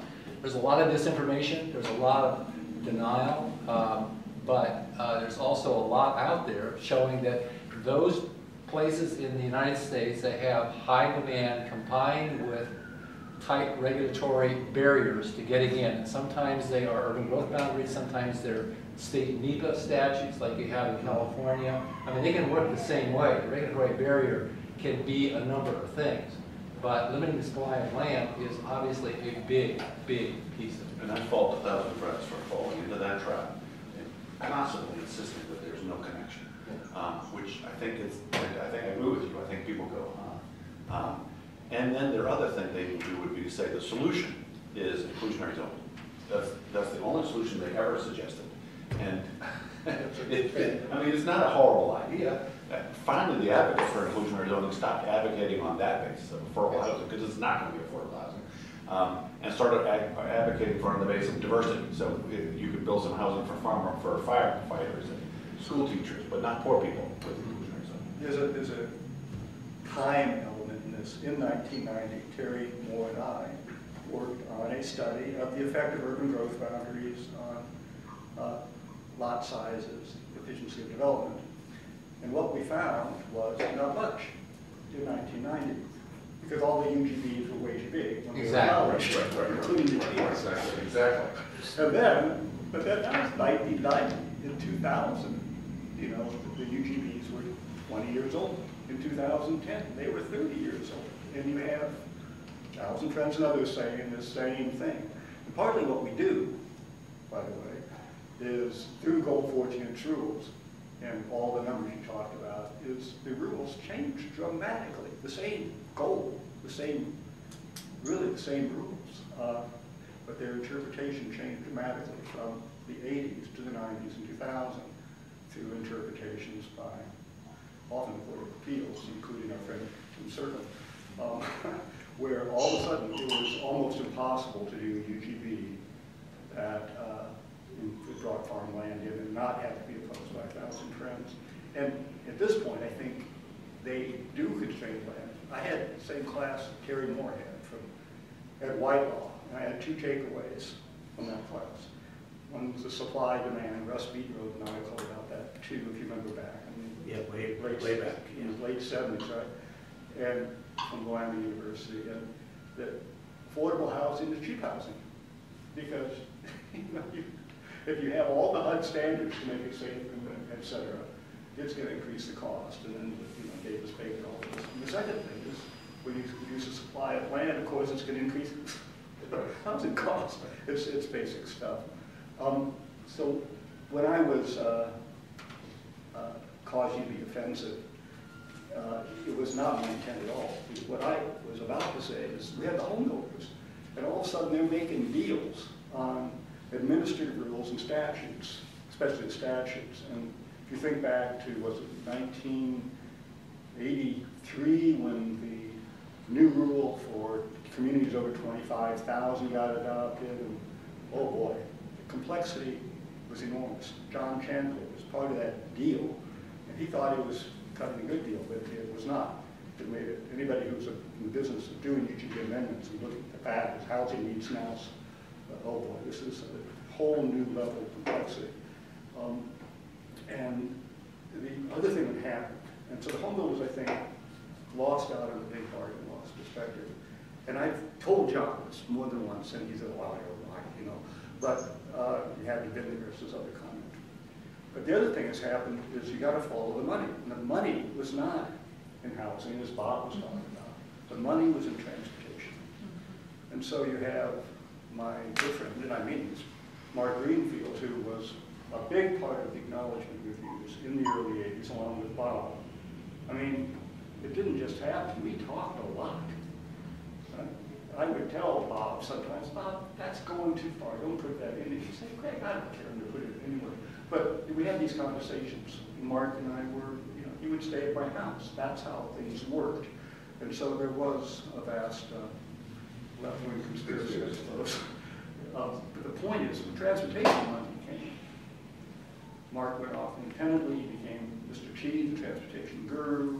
But if you look at what the transportation planning rule requires in terms of increased right-of-way, increased infrastructure, and concurrency for every small little town in Oregon, that is very expensive. Well, it's a great concurrency rule that came along just when the funding for concurrency disappeared.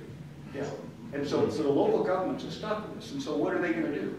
They're going to require the builders, the developers, pay for this. And then you have that combined with a smaller UGB, of course, There were two other structural things that happened. One, of course, was the tiering statute, which basically suddenly gave extra weight, extra thumb on the scale for farmland that it already had to a certain extent, but it was within Goal 14. So that kicked it up a major notch, both UGB changes and urban reserves. That's the tiering statute. The second was the separation of the requirements for maintaining urban growth boundaries between the Portland metro area and the rest of the state. When John succeeded in, I was representing the home builders at that time, in getting this rolling 20-year update requirement for the metro area that the rest of the state doesn't have. The third thing that happened was that the rest of the state does not have Portland Metro interposed between the LCDC and local governments. So they have direct responsibility under Goal 10. If you're in Creswell or Junction City or Eugene or Bend, you have a direct responsibility. And if you're Happy Valley or Wilsonville or Lake Oswego or Portland, everything is through Metro. And if you go back and you look at the history, that's the way LCDC saw it, it's the way Metro saw it. And what we heard from Bob Stacy in these interviews is that Metro has half of a planner or something like that assigned to this, whose real job is carrying coffee.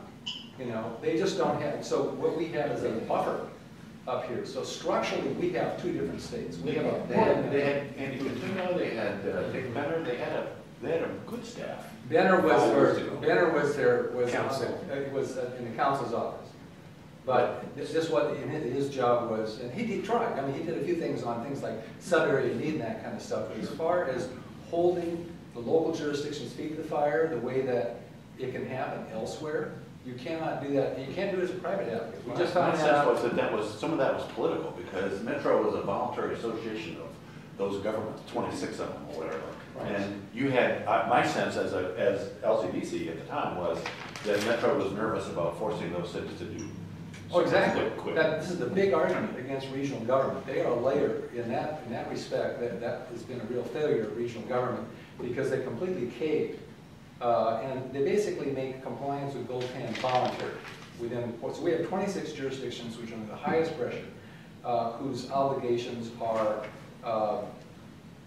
very different than the rest of the state.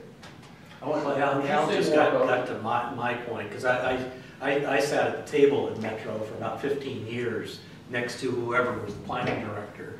And at the end of my career, I think I spent 2 or 3 years, looking at Andrea too, because I think you were tracking this, where Metro was trying to created a fair share allocation plan based on unmet housing need. And so here was your unmet housing need, a lot of data inputs, a lot of people contributing to it. And then we identified that what's a quote reasonable goal for each of the jurisdictions to meet. But then when it got to the Metro Council, it just kind of caved. Mm-hmm. And we were pushing it. We tried to do our part as a central city. We wanted the suburban jurisdictions to do their part for all kinds of reasons. But that you just hit upon one of my major craws, if you will. That's something that they caved, and I had it on my list as whether should there be a metro housing rule that requires a fair share allocation, at least for cities of over whatever. They do have an allocation, but it's a very general one that is really easy to avoid. And we've been litigating this with Housing Land Advocates in Happy Valley, which goes also further back to my first cases. You were the attorney? No, I was a hearings officer on Fujimoto versus Happy Valley. Oh, way back. Way back. Yeah. And my sense is that both Metro and the department have been made aware by Luba's decision in the Happy Valley case in which Happy Valley basically won the argument that we really don't have to look at Goal 10. We only have to look at the housing rule, and we only have to look really at Metro's requirements, and those requirements are so easy to meet, it really doesn't hurt us. So Luba basically said, sorry folks, because we really don't have a hook for you here to solve this problem. This had to do with changing land from multifamily to single family, because that's often what the market wants, you know. So but my sense is that that is leading to a healthy conversation. We may find that Metro is now interested in becoming more aggressive, and departments as well. I just need a clarification thing here. When Metro gets all their numbers and says, does their inventory analysis, and then I forget the guy's last name, Jerry something from Portland. Uba. From Portland State's Real Estate. Milner. Milner. Jerry Johnson. Jerry Johnson. Milner, yeah. Then he comes out and says, Metro's numbers are all wrong, but these are the right numbers. And then, so who decides who has the right numbers?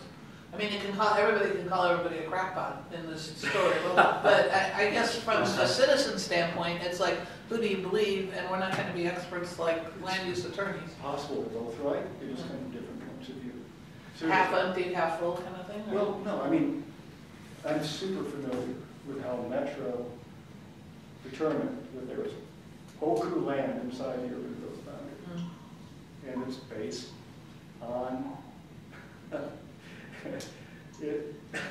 it's based on optimistic assumptions about infill and redevelopment outside of Portland. It's based on what's allowed theoretically, I mean this theoretically, by zoning, because unlike Bob, Clay, and I, when we reviewed plans, we'd go and look at the actual zones of the actual cities in every single metropolitan area city, because Metro wasn't in the game yet. They would comment, but they weren't in the game. Terry Moore was reviewing the Metro at that time. But what Metro does now is they have a transportation model. They base the allocations of population and capacity on transportation analysis zones. They don't look at the real zones. They look at proxy zones. So if Lake Oswego, for example, has an R7 zone, and they put it in the R7 category. But Lake Oswego's R7 zone is not the same as Happy Valley's or the Clarence County's. I mean, I didn't either. My son was doing all this research, going deep into the bowels, and he's this computer guy, he was in GIS. And I said, this can't be. No, it is. So when we look at Lake Oswego, you've probably heard my presentations on this before, and you have, Andree, I think. But the whole notion was that Lake Oswego was counting lots that were a third of an acre, a half an acre, with $1 million or $2 million home on it. And it was zoned, theoretically, so you could divide that into 3 pieces. If it has no access, it might be steep, but we got two additional units going in there. And it's not going to happen. And so Lake Oswego looked okay on paper. But when I looked at the buildable land inventory, they had like 3 acres of multiple family land that was vacant. They had a lot of potential redevelopment. And they had the highest housing costs in the region, and they get off scot-free. In fact, they were a bit of a guardian, and they used to be before they got a right-wing mayor, of Metro land, because they were doing all this good stuff. And we also helped write the Goal 5 plan in Oswego, so I'm very familiar with that. But then they started double counting some of this stuff, and then the resources kept growing, and and so the net effect of Lake Oswego is a highly exclusionary community. That is Mount Laurel material. And the other one that's out there, that our good friend Bill Close, your ex-partner, is the city of Corvallis. And he just got an enforcement order. LCTC approved it, the staff recommended it. Yeah. It was terrific, and really, really. Tell Bill Close is the only tiger out there on Goal 10 that I'm aware of, who's really fighting a good fight. So, so a good question is, why isn't 1,000 Friends doing that kind of litigation? Well, they are actually party to they're getting back. They actually, Mary Kyle filed briefs in that case. They did join. So I'm saying they are getting back in the game, which is good. Yeah. Greg referred to annexation votes earlier, and that's so if you're not aware of that. So it's This is land that's inside an urban growth boundary. The concept of the land use program is that if it's inside the urban growth boundary, it's developable. Well, the city has to access it, but that's all. But so outside the urban growth boundary, you can't build on it. But inside the urban growth boundary, you can build on it. But Corvallis adopts this annexation vote requirement, and the citizens get to vote on it. And what do they vote? They don't want density. I mean, there's that famous saying, what do Oregonians hate most? Sprawl and density. And without any understanding of the two words, there's a conflict. And so they deflect all this development to Philomath, Lebanon, Monmouth. Because the developer has to downsize the development proposal. You plan for it to be developed at this density, but it can't because the neighbors oppose it. And nobody ever sued those. And somehow, under our transportation goal, when we do our transportation goal analysis, if we're Bend or Corvallis and we're deflecting all this travel to other cities far away, for climate change of vehicle miles traveled analysis, you're not allowed to count travel between cities. And so the state analysis of how effective your compact urban growth is completely ignores the externalities of that design. Guess what? So let me share an interesting anecdote that relates to Corvallis. One of the compromises that came out of the 2016 legislative session, there were two that were important here. One is to ban annexation votes, which I was a big part of. And Corvallis has already sued and lost, but I'm sure they'll try to appeal that. But the second thing that came out was authorizing cities to adopt construction excise taxes. They can do IZ, inclusionary zoning, but it's so limited that it's not really helpful. But the construction excise tax is a huge deal, and Portland's already adopted it. Corvallis adopted it last fall. Hood River County is about to adopt it. Lincoln City is looking at it. Bend has a great tax, Damian, doesn't it? It's our transfer tax. There's preceding. We have a affordable housing fee that's a surcharge on the value of building permit that would use to fund the development of over 700 units since 2006. Yeah. But so the construction excess tax in Corvallis is significantly higher on industrial and commercial than on residential. There's the statute has a cap on the rate for residential, but no cap on the rate for industrial and commercial development. And the community bought into that because there's so little housing in Corvallis that the in-migration for workers is astounding. Because like you said, they all live in Philomath or in Albany or Lebanon, and they have to drive into Corvallis. So their goal is to produce some housing using that higher CPI. The other thing in the Corvallis case, I was involved in that as well, is that Corvallis argued, John, that they didn't have an acknowledged buildable lands inventory. That they didn't have an inventory. All they had, I worked on this buildable lands inventory with that from Northwest a long time ago. The one that they said they didn't have. And they said they didn't have they had an inventory that is like tables, with no map. And then Bill. No, I did actually. Bill found it. I found it. You found it in the library? I told Bill, I said, go look in the library. And he got a public records request. No, just the town library. And I said, Bill, why don't you check the library? And so I went to the library, and there they had the city's buildable lands inventory. The city was taking a position that if you can't prove that we have a buildable lands inventory, we don't have to prove it. You have to prove it, and you lose. Do you think they actually lost it, or they would have? No, Oh, I don't know if they lost it or misplaced it or hid it, but what I do know is that it existed, and they took the position that that was the problem of the builder, not the problem. And I was just telling Greg my many stories about lost items at DLCD over the years. This does happen. So I'm guessing they did lose it, and they decided, let's take advantage of our negligence. it's a data set they chose not to reproduce. In other words, it's all on GIS, and if you ask the right questions, there it is. And the other thing is that this is a hard part for me, because I've worked for a number of jurisdictions, and in some cases, Corvallis and Lake Oswego, I've turned state's evidence and saying, wow, you guys are not doing it right. And what happens, and this is important to remember, it happens in cities.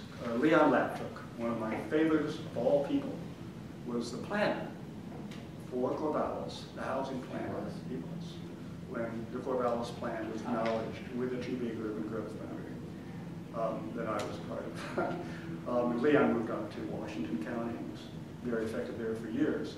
They had excellent housing plans in Corvallis at that time, and they were not exclusionary. Lake Oswego, we were just talking about Michael O'Brien, planning director when we reviewed the plan, ex-HUD employee, strong commitment to housing, has to deal with a difficult situation, and he got it. So it wasn't as if there weren't good people, but what happens in local governments as they become sometimes more affluent, your point, political points, is they get more exclusionary, they get more protective of their neighborhoods, and they get smart people to work for them. So let me take advantage of your mention of Leon to say what I think is the crucial weakness or misunderstanding about Goal 10. LCDC was doing the UGB expansion for McMinnville, and Leon advocated. He was then working for something called the Community Development Law Center, CDLC, and he advocated that we require McMinnville to not just provide land, multifamily land, but to require affordable housing units to be built on that land had in the city before we approved the UGB expansion. And my read of Goal 10 is that's not required. That's not what Goal 10 provides for. I can't do that. That involves money. Somebody's going to have to pay for it. As an affordable housing advocate, it doesn't. You have to subsidize it. But there's a way of getting at that. We did that in Bend, if people frame it correctly. If you go back and look at the adoption of the goals, when they were listing the goal factors, including, orderly development, agricultural needs, environmental consequences, they had social consequences. Under that, the workshop on their work list, they had affordable housing. This is what the commission was thinking about as one of the social consequences involved. And I think I actually brought it here. When we did the Bend urban growth boundary expansion with very good, expensive consultants, the recent one, they did an analysis of our whole study area outside our whole boundary study area, and they looked at 25 different things that are under the goal factors, like fire danger and deer habitat and all these other things. They did not look at housing affordability or anything related to housing affordability. They didn't look at social consequences. There was not a social consequences map. So at the end of that time, of course, we had a whole bunch of land that was great for, we had a needs identification, identified a need for housing that was affordable to everybody. We had an expansion plan that was expansion plan for housing that was affordable to very few. So at the end of that process, I had started pointing out that if this was a factor, and this people, is Goal 14. The Goal 14, if this was a factor on whether you got into the boundary, maybe people who wanted their land to be included instead of somebody else would come forward with some voluntary inclusionary zoning proposals. If we ask for that at the right time. This is an opportunity. There's no taking, there's no demand, and all that's happening is instead of losing part of the value of your property, is you are going to get 4 times the value of your property instead of 5 times, or instead of 6 times, and you're not going to miss the boat. We had 4 property owners come in, big, good-sized projects, and it's written into our plan. We have targeted affordable housing, and that was one of the remand points that the department made. So you can take these opportunities, and they also show up inside urban growth boundaries when you're doing area planning. We're looking at this now, the idea that we have to do some master plans, and we're basically saying, well, the city has time to do, 3 master plans by 2020. One of the things we really care about is this. Anybody who wants to be at the top of that list, we care about infrastructure and other kinds of things. But one thing we're going to want to hear about is, are you going to show us something special that convinces us that if we do this master plan, we will begin to meet the need we have identified sooner rather than later. And that is Goal 10 at work. And that is affecting price, So that, but that is a matter of people believing that the goal has potential instead of looking for its defects. So how did you make their commitments binding? ask. They recorded deed restrictions. Deed And it's written in the restrictions, it's written in plan policies. I've got them right here. So Okay, that's really, Evidence. it I is. think one of the things that we also require is that, before you're annexed, they have to be record a covenant that says we're going to develop a certain number of housing units per our agreement with the city, and here's the R, and they match the policies that we have in the plan. Right. And, you know, it was not easy to get this passed. no, I can imagine. So how did you get past where? I mean, to get this policy, At the city or the county? they just, you know, Joe Gills and you know, they just haven't seen that kind of thing. But at the city level or the The commission? city was fine. Yeah, Okay. the city fathers were fine. I was a consultant that kind of drove me crazy. They just didn't think this made sense because it didn't fit their template. So this, you're describing kind of a competition, right? Yeah. So was this just purely private competition, or was the No. city involved? You know, the with- city was basically saying, The city level. we're doing our urban growth boundary, and we're saying, and the people are coming in and saying, let us in because we're gonna put parkland here. Oh, okay, That kind of okay. thing. Yeah, And so got it. when they are process where, you know, all of the in-crowd shows up at the stakeholder meetings and everybody who really isn't quite in the know comes in at the last minute and says, what's going on here? Well, we got the what's going on here crowd.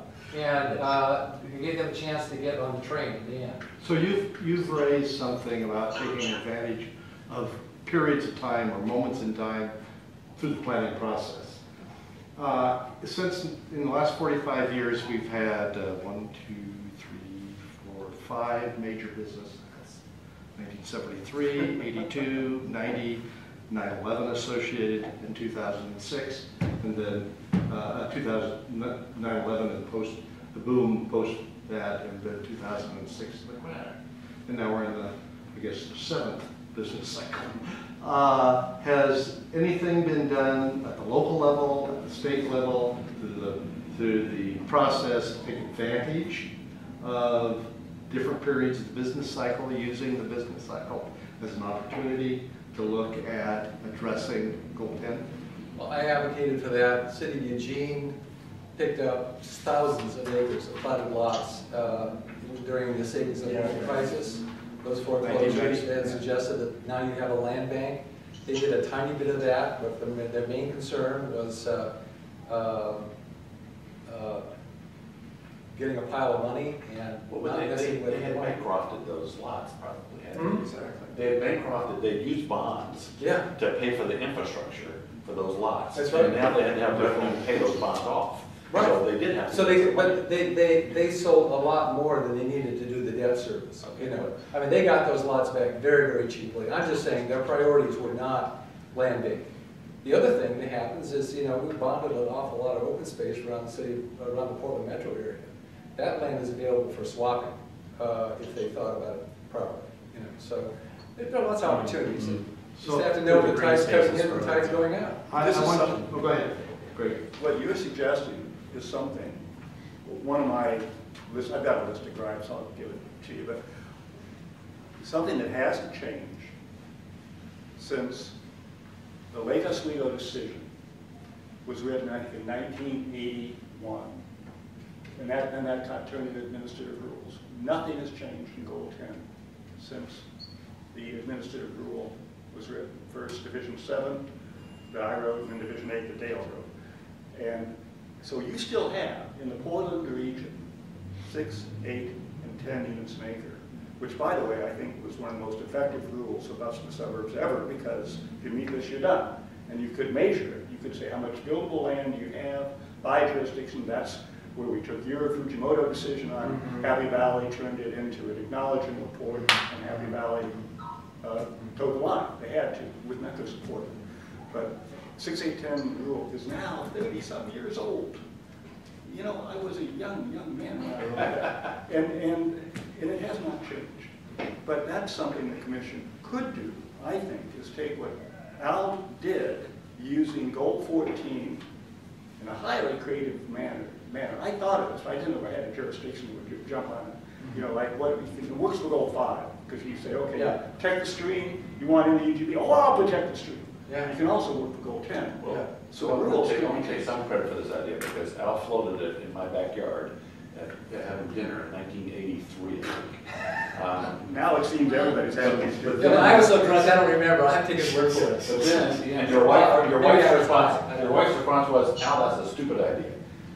But then, in 2007, you were on a committee that I co-chaired. I think Damian was on it too, Right. trying to figure out how to do voluntary inclusionary zoning.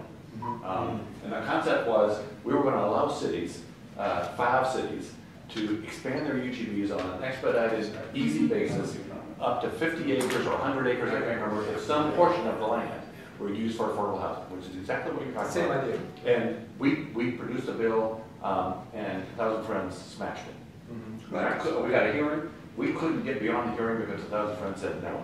And now that just passed as well, that passed in this last 2016 session. There's 2 cities, and we're in the process now of seeing whether cities will apply to either.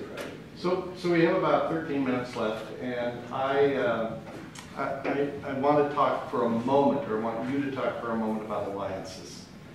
Maryhelen, Helen, you've worked with alliances. All of you have worked in alliances to get things done. Clearly, there were a lot of alliances in the early 70s and in the 80s that made things happen. And here at the university, one of the things we're trying to really look at is collaborative thought, knowledge sharing. How do you bring people together? How do you really catalyze these kinds of alliances to address these wicked issues like housing? So in that context, we've kind of bookended this conversation with House Bill 2011, which is somewhat interesting because it is a refabrication. It is an alliance that has been they have been not together for many years, literally since about 1982.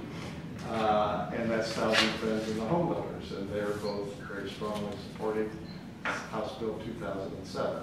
It's not the issues that are in 2007, which I've given you a sheet on. Just could you comment about the importance of alliances, the culture in our state, goal 1 and engagement? How do you feel alliances have worked in the past, are working today, or are not working today? Just quickly. And then I go on, I'm going to give you each 1 minute to say your final thoughts. So let's talk about alliances for a moment.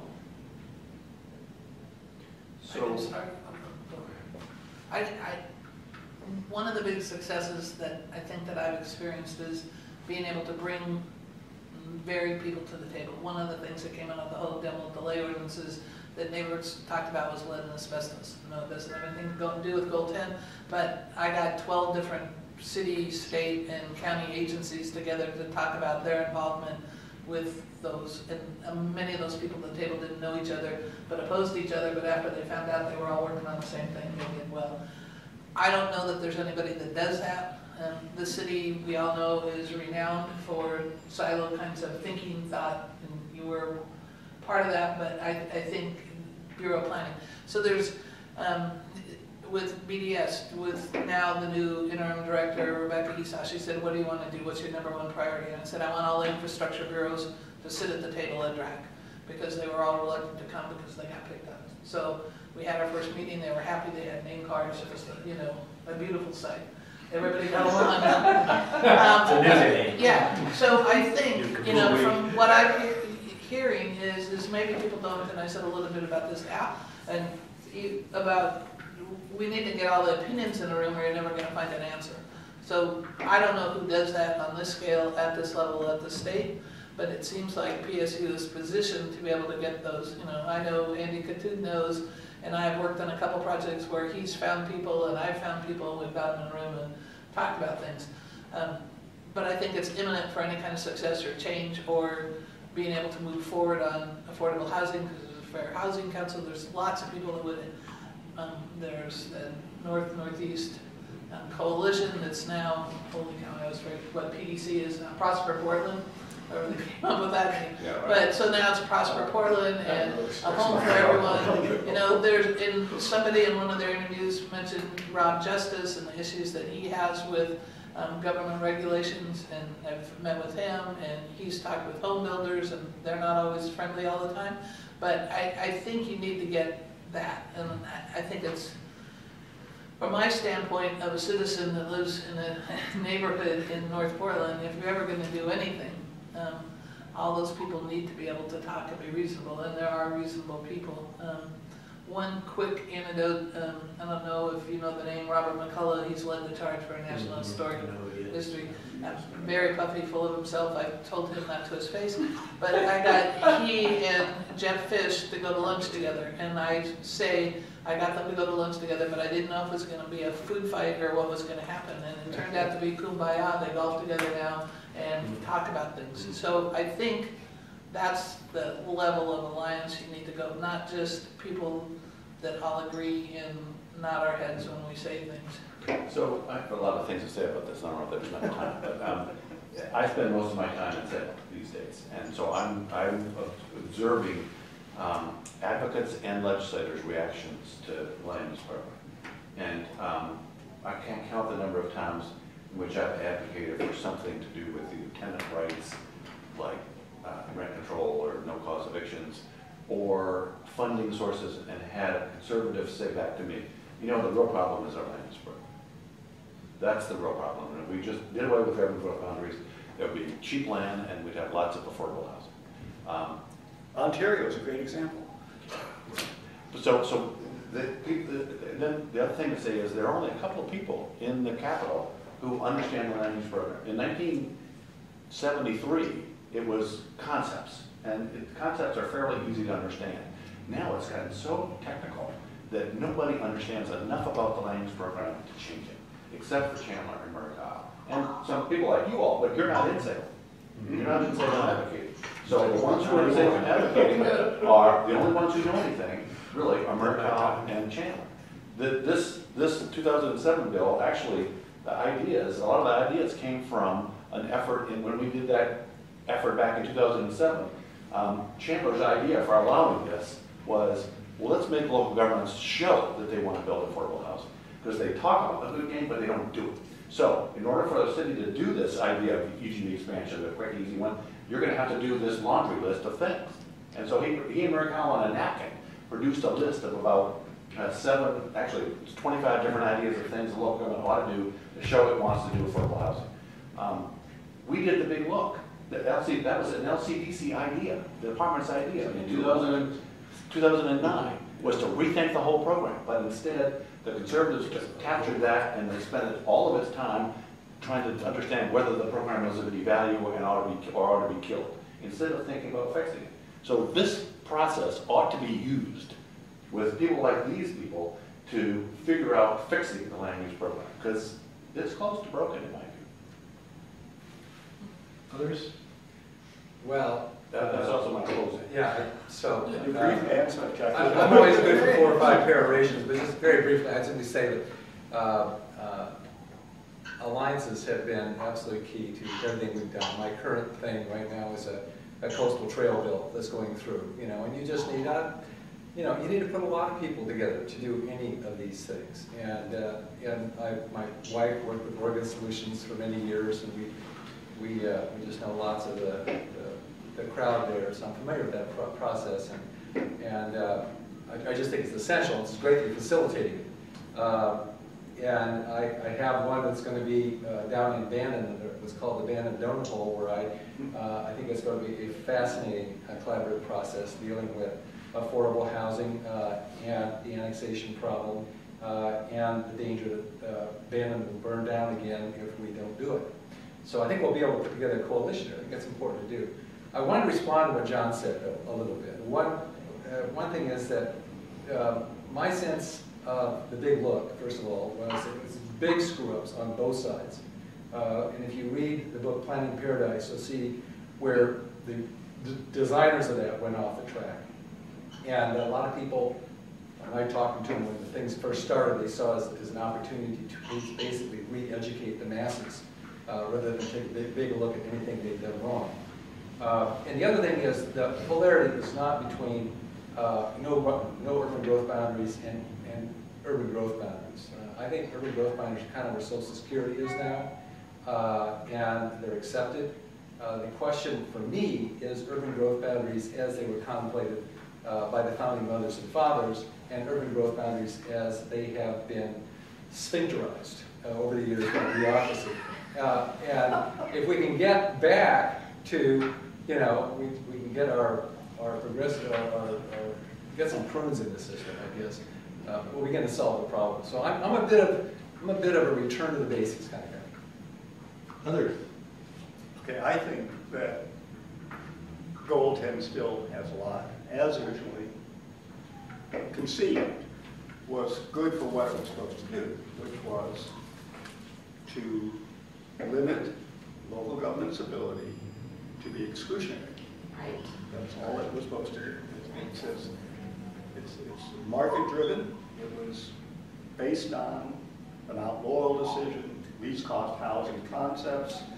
And so you do two things. You have enough buildable land to meet your housing needs, and you do it under clear and objective standards. And you can't block multifamily housing, you can't block parks. So Yeah. then, So it's a that's big- a very significant thing. Yeah, but that was, in my mind, as a housing advocate in 1979, that was like half of that. All the other was the affirmative stuff. Like how are we going to fund things? How are we going to do land banks? How are we going to do ideas like yours? Well, then this was the windfall White House concept, way back then. If they're getting a windfall, let's make them put affordable housing. Right. Robert Liberty did a great job with that. The problem was that he kind of wanted to take it after they had their windfall. This is to save you to get the windfall. That's right. Before you and Robert Liberty was also on watch when Thousand Friends supported the annexation. Well, the annexation, that's when I quit being a member of Thousand Friends. I said, you can't do this.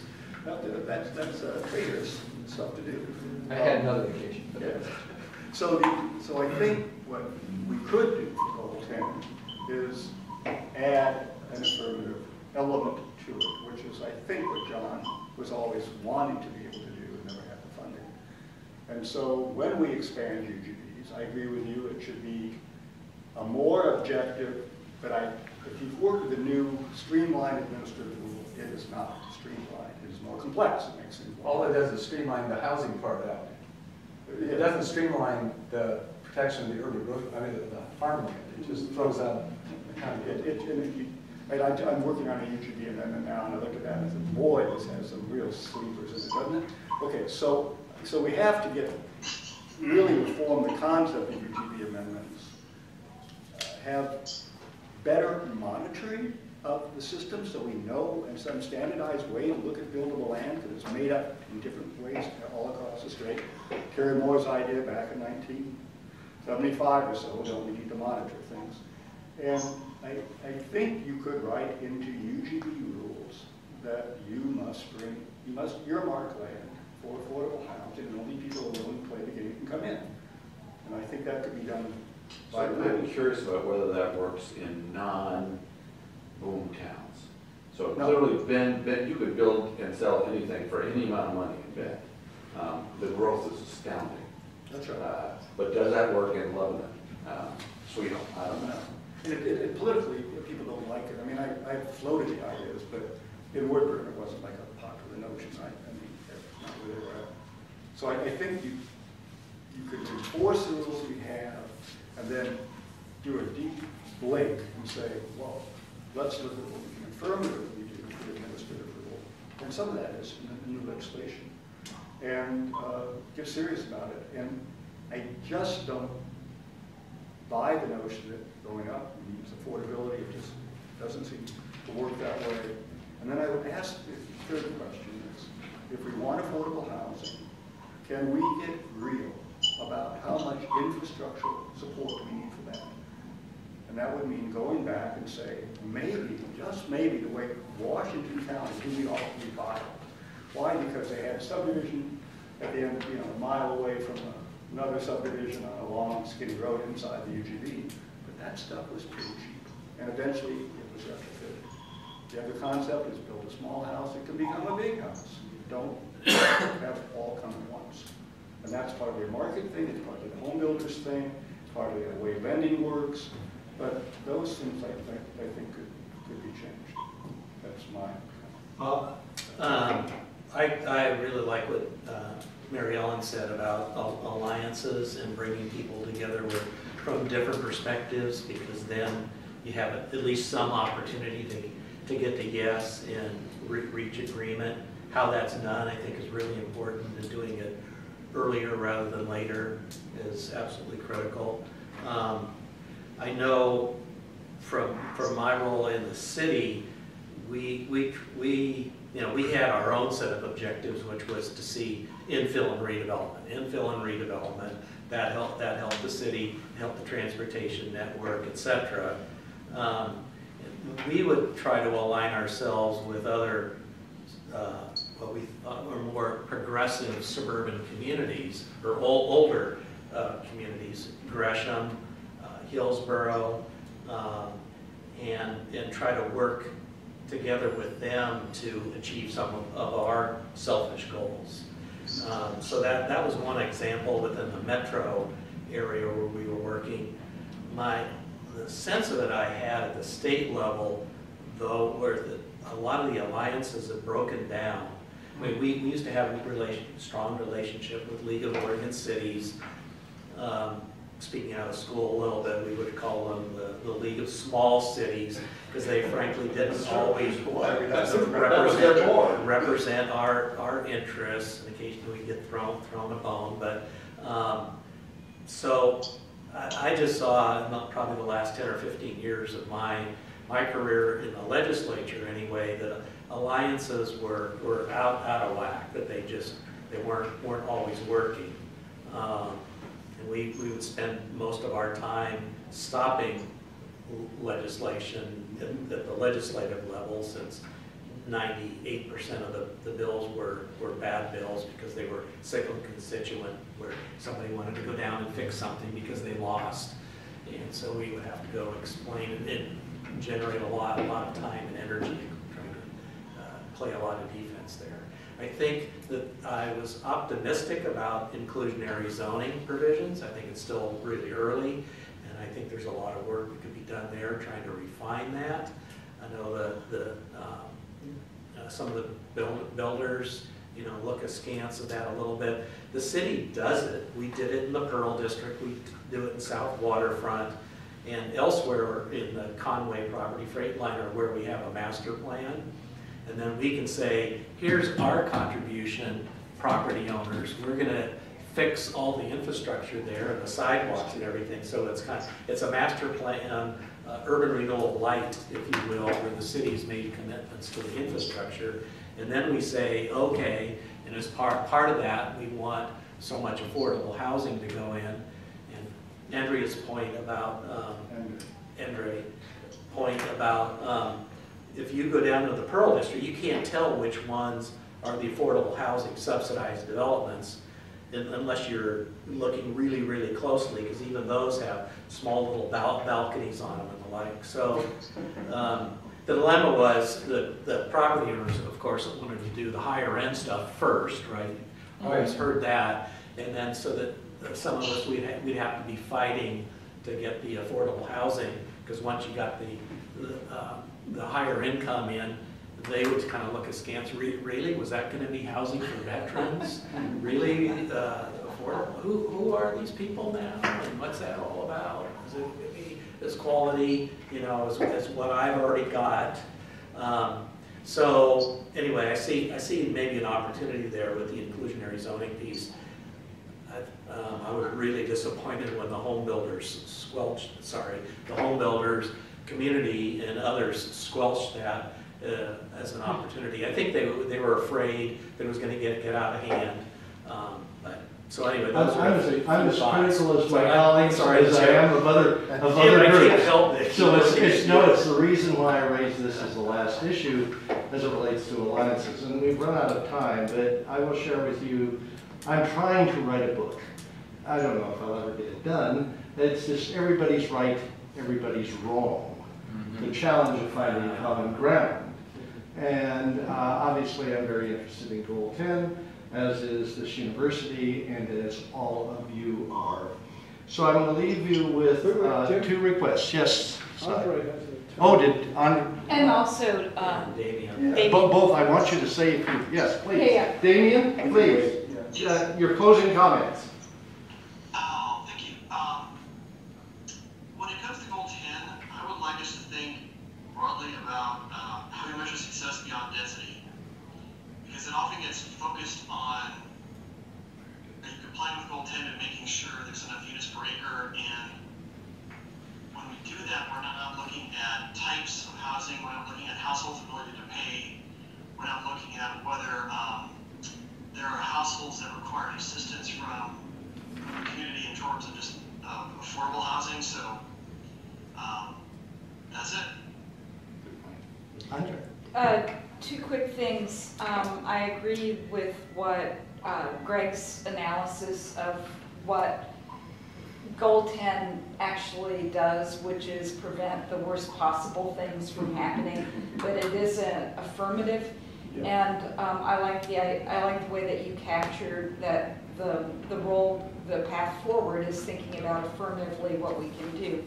And I think Alice has given us some good ideas about some possibilities. The second piece, real quickly, is listening to everyone talk about alliances, but even listening to the larger conversation. The thing that keeps coming out to me are the personal relationships.